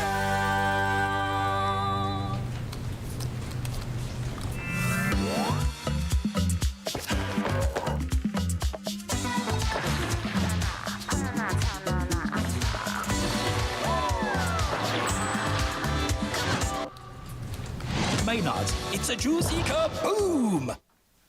Ooh, and things are about to get very juicy, Mzansi, because it is Friday, and that means that we are getting ready to play... It's a Juicy Kaboom! That's right, our Juicy Kaboom game, where one lucky contestant stands the chance to win up to 3,000 Rand in cash prizes. How amazing. So amazing, Zoe. And this week we asked you to tell us, when do you like having Maynard sweets? Well, Nolene Semeti had this to say on Facebook. She says, all day, every day, there's no perfect time to indulge in these sweets. Hashtag Juicy Kaboom. Oh, well, we now have Nolene on the line, and we're eager to find her this big cash prize that's waiting for her. Nolene, good morning. Good morning. I hope you're ready because as you can see here in front of myself and Jamie, there are various little buckets and we're going to give you a quick recap on exactly how this game is going to work. So firstly, you're going to select which bucket we should aim for and that is in order for you to win a prize. Then we're going to take a turn at throwing the ball into your selected bucket in order to secure your cash prize. We want you to win big, mama. There we go. And once that ball lands into the bucket, you stand a chance to win one of the following cash prizes. We have a 500 Rand bucket, a 1,500, 3,000 Rand, or a Maynard's hamper, which is also incredible. However, if we land the ball in a booby trap bucket, you will still receive a Maynard's hamper, but unfortunately, we'll have to do a quick challenge, and it's not going to be fun. Oh, the producers decide on the challenge, but let's get started. Nolene, who would you like to play? Jamie or myself? Let's go with you, Zoe. Oh, okay. There we go. Are you sure? Okay, I've got confidence. I'll do this with confidence. Which bucket are we aiming for? Go for 3,000. 3,000. Okay, we have one, two, secure the three bag. buckets with 3,000. How much time do I have to get 3,000? And here we go. Flip it in. You can do it. Keep going. Booby trap. It went into the booby trap. It went into the booby trap. How did it end up in the booby trap? Does that not mean it sticks to the booby trap? It stays in the... It I'm stays in so sorry. the booby trap, everybody. So... Nolene, you are still walking away with a Maynard's hamper. However, Zoe is going to have to sing with water in her mouth as a consolation because she landed the ball into the booby trap. Zoe, it's on you, girl. What do I sing? You can sing anything from the James Bond movie. You said you liked Adele, Skyfall. I think we should let Zoe sing with the water in your mouth. Are you ready? Ladies and gentlemen. I don't know the Skyfall song. Let's think of a different song. Let me think of Mary Had a Little Lamb. Here we go.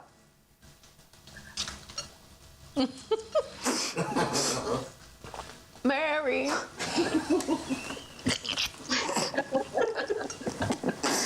Ed. Zoe is joking. She's coughing.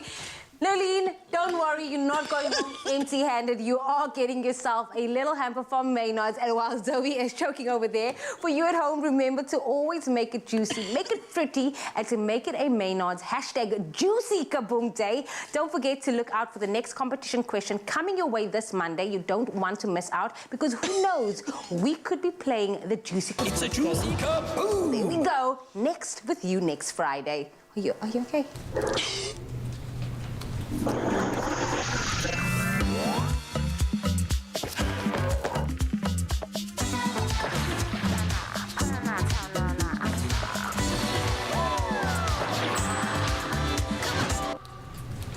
Maynard's, it's a Juicy Kaboom!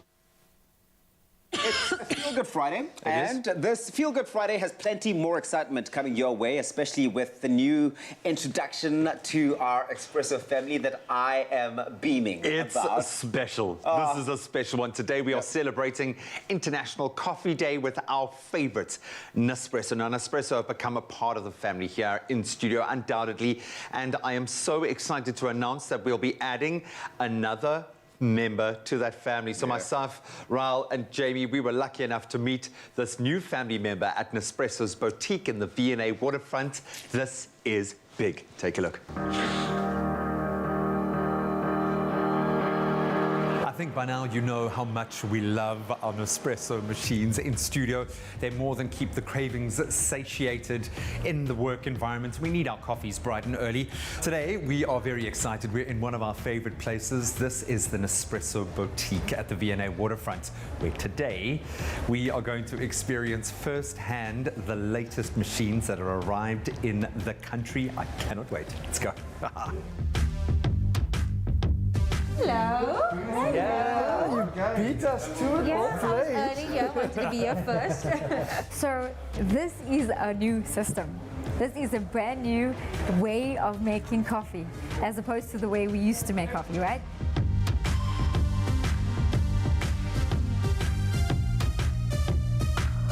All right, so this is the new Virtuo system from Nespresso. And one thing that you will notice first up is that the capsule size is a little bit bigger than the original capsules, but it's still jam-packed with that 100% pure Nespresso quality. Undoubtedly, one of the most incredible things about the versatility of this amazing new system is that you are able to extract coffee to 5 different cup sizes. 5. That's like having literally a coffee shop from the comfort of your own home. The Virtuo next then reads a barcode on the capsule to know what size it is and then extracts the perfect amount of brew for you. Genius. So the great thing about this machine is that you have a variety of cup sizes, all the way from a 40 ml espresso to a 535 milliliter carafe for sharing. What I love the most about the new system is that it's more coffee, so you'll have a bigger moment with Nespresso every single time you have that pure joy enter your body. They've taken everything I want within my own kind of coffee culture and blown that up. I love the fact now that you can increase the volume without lowering the intensity, that the flavor is still there. You're getting more crema to improve on that flavor intensity. This really is the simplest way to get the best cup of coffee. Yeah, size-wise, definitely. Yeah. Cheers. The proof is in the taste. Wait, you have to smell it? Nice, and it's not too sweet. Yeah, it's beautiful. You get the hazelnut, you get a punch of hazelnut. And that the caramel of the cookie comes out. I'm just impressed by the fact that I made this cup of coffee, right? Well done to me. I'm getting good. Now, capsule aside, the new Virtuo system is different to the old machines in that instead of using high pressure to extract the coffee from the capsule, this new technology in the Virtuo system means that you're starting to use something called centrifusion technology. Now, what that means is it allows for the capsule to slightly and gently rotate, sometimes up to 4,000 rotations per minute, to extract that perfect cup.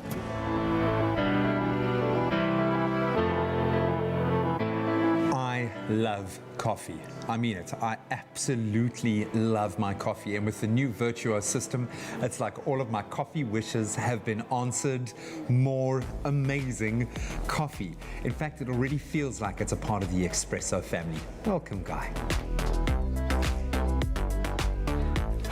Now look, with so much to love about the new Nespresso machines, one thing that stands out as a favorite for me is the fact that the capsules are easily recycled. So all you have to do is head down to your nearest boutique or kiosk, drop it in the box, or if you're getting your next delivery, then you can leave it with your courier. Simple as that.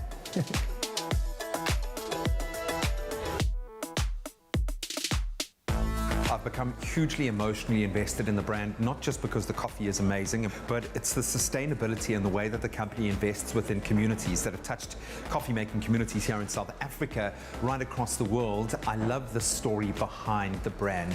The more I can learn about what goes on behind the scenes, about how amazing the coffee is, about how they have developed the process to make it more simple and potent for the end user, I love it.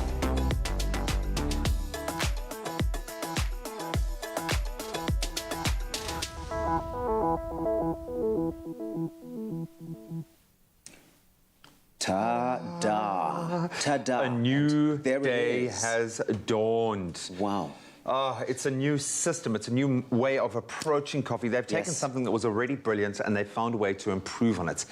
The volume technology, for me is the volume, crazy. exactly. The fact that you get the same level of flavor intensity throughout a now much larger cup size. Absolutely. You can even get a carafe, for goodness sake. Absolutely amazing. And look at the size of that crema.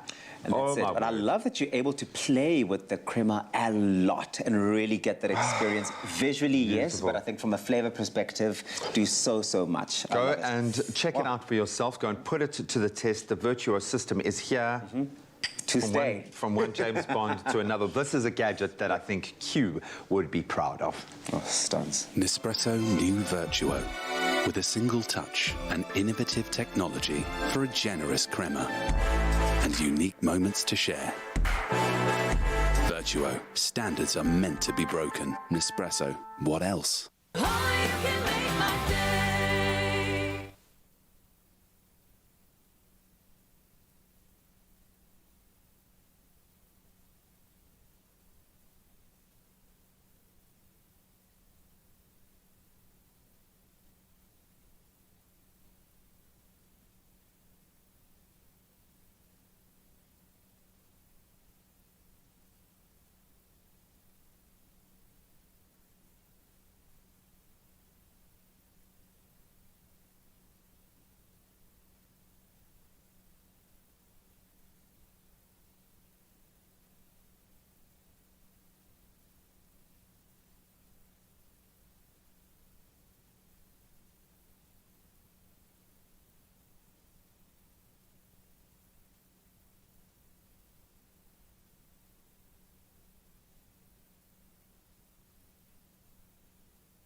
Feel Good Breakfast Show. What a lucky Bond I am. Like number 2 chief protagonists. Oh, it's that time of the day, that time of the week. It's your birthday!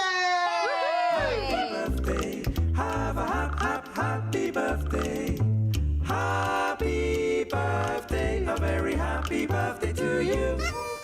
I've missed this, and I love celebrating people's birthdays. And it is Friday. Amazing videos. I know. So, you know, here on your Feel Good Breakfast Show, every Friday, it's all about dancing at the Expresso studios. So we've asked you to send in your best birthday dance videos to celebrate yourself or even a loved one. And boy, oh boy, did you deliver. Let's check it out. You play stakes. I've been doing that the whole day. Look at So exciting. Look at her curly hair. Hello, Bubba. Hello, Bubba. They're adorable. Oh, it's the baby bum shake. Oh, I love it. See, Whoa. oh, he's pointing at us. Someone is Get ready. really excited it's his birthday. Ashika. Happy birthday. Got the street cred. Yeah, man. Hey, got swag, yo. And then Melly. Oh, he's DJing he's for his mixing birthday. a whole vibe. Happy birthday, Millie. I love that. Baby J. Baby J. Happy birthday to you. Energy, that's young energy right there. And Chen, don't hold back. Buckle, It's your buckle. birthday. That's a buckled shoulder, hey. Too cool. Zayan. Oh, he's got the moves, hey? Put that on your TikTok. I love the hype man in the background there. Absolutely beautiful. You guys are amazing. This makes our hearts so happy. We absolutely love how you send these amazing videos every single week. Keep them coming. Thank now, this you. week, our favorite video was from Kim Sampson, who sent in this amazing video. Let's take a look.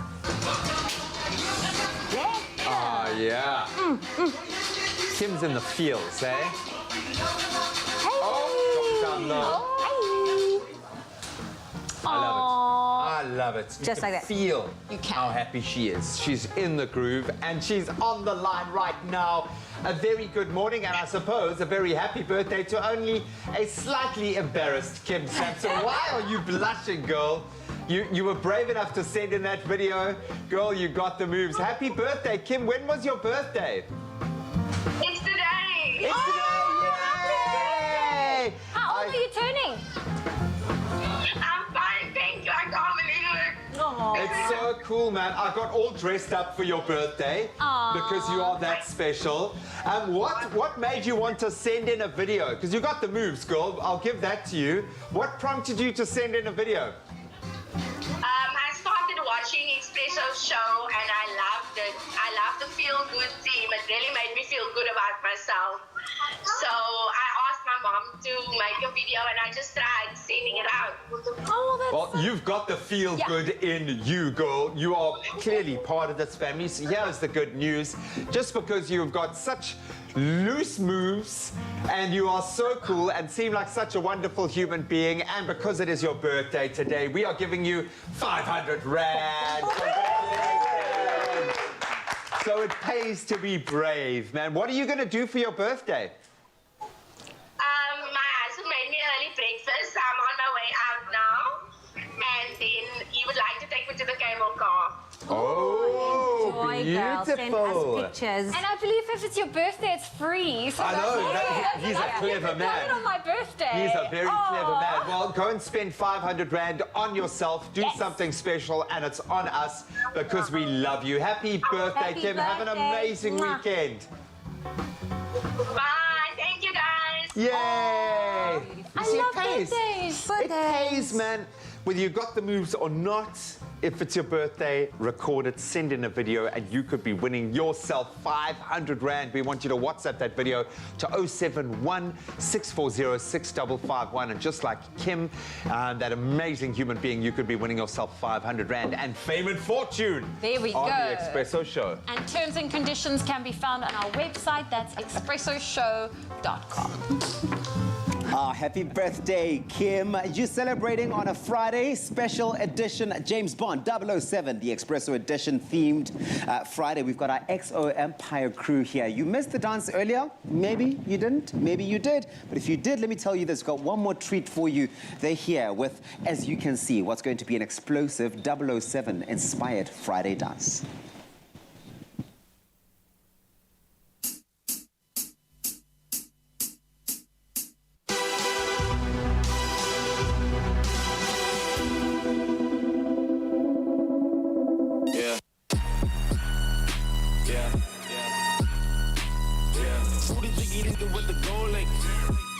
Got me reminiscing about my old days. 3-6, nigga didn't no foreplay all day. Booming out the trap through the hallway. Tell me what you niggas know about.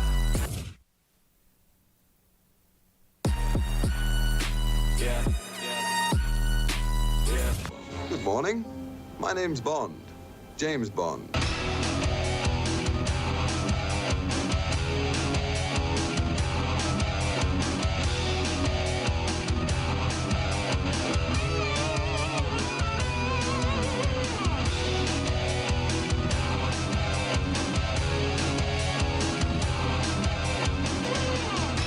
My name is Bond. Bond. Bond.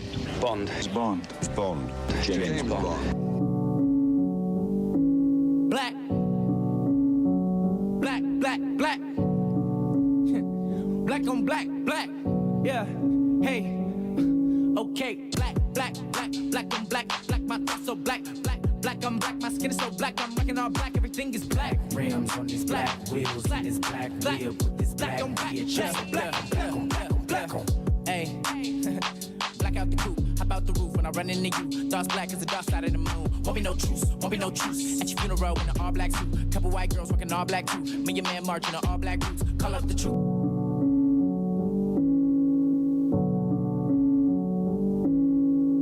Hey, get up, brothers!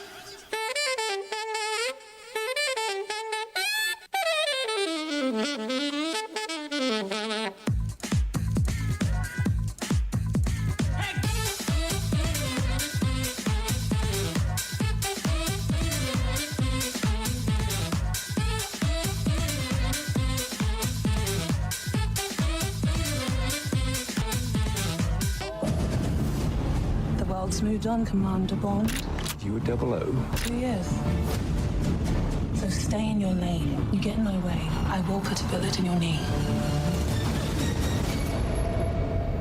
On the works.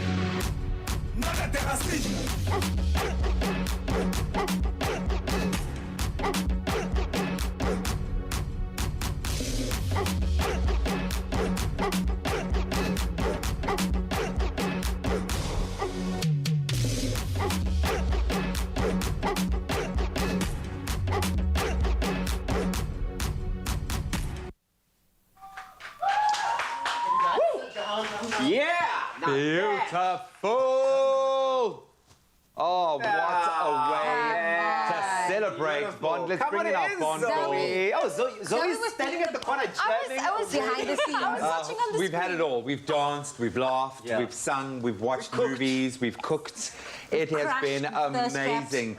Go and do yourself a favor. Get out there. Go and see this film. We have loved delving into the Bond archives, and hopefully you too have enjoyed a little bit of 007 nostalgia. The beauty of it is that you can actually get a discount when you go out to, is it New Metro? Yeah, man. NetBank. It's fantastic. 50% off, your guys. 2D and 3D movie tickets. It's wonderful. And then you'll get 50% off your cool drink and your popcorn. Combo. Oh, yes. So take the whole family. Do you want me to take you? What? Take all of us. Yeah. Yeah. So you take us. We're all going to the movies. One way or another. We're going to go dressed like yes. We love you guys. Thank you for joining us this week. We will see you bright and early on Monday morning. Stay safe out there. Adios. Love you. Adios. Bye. Bye.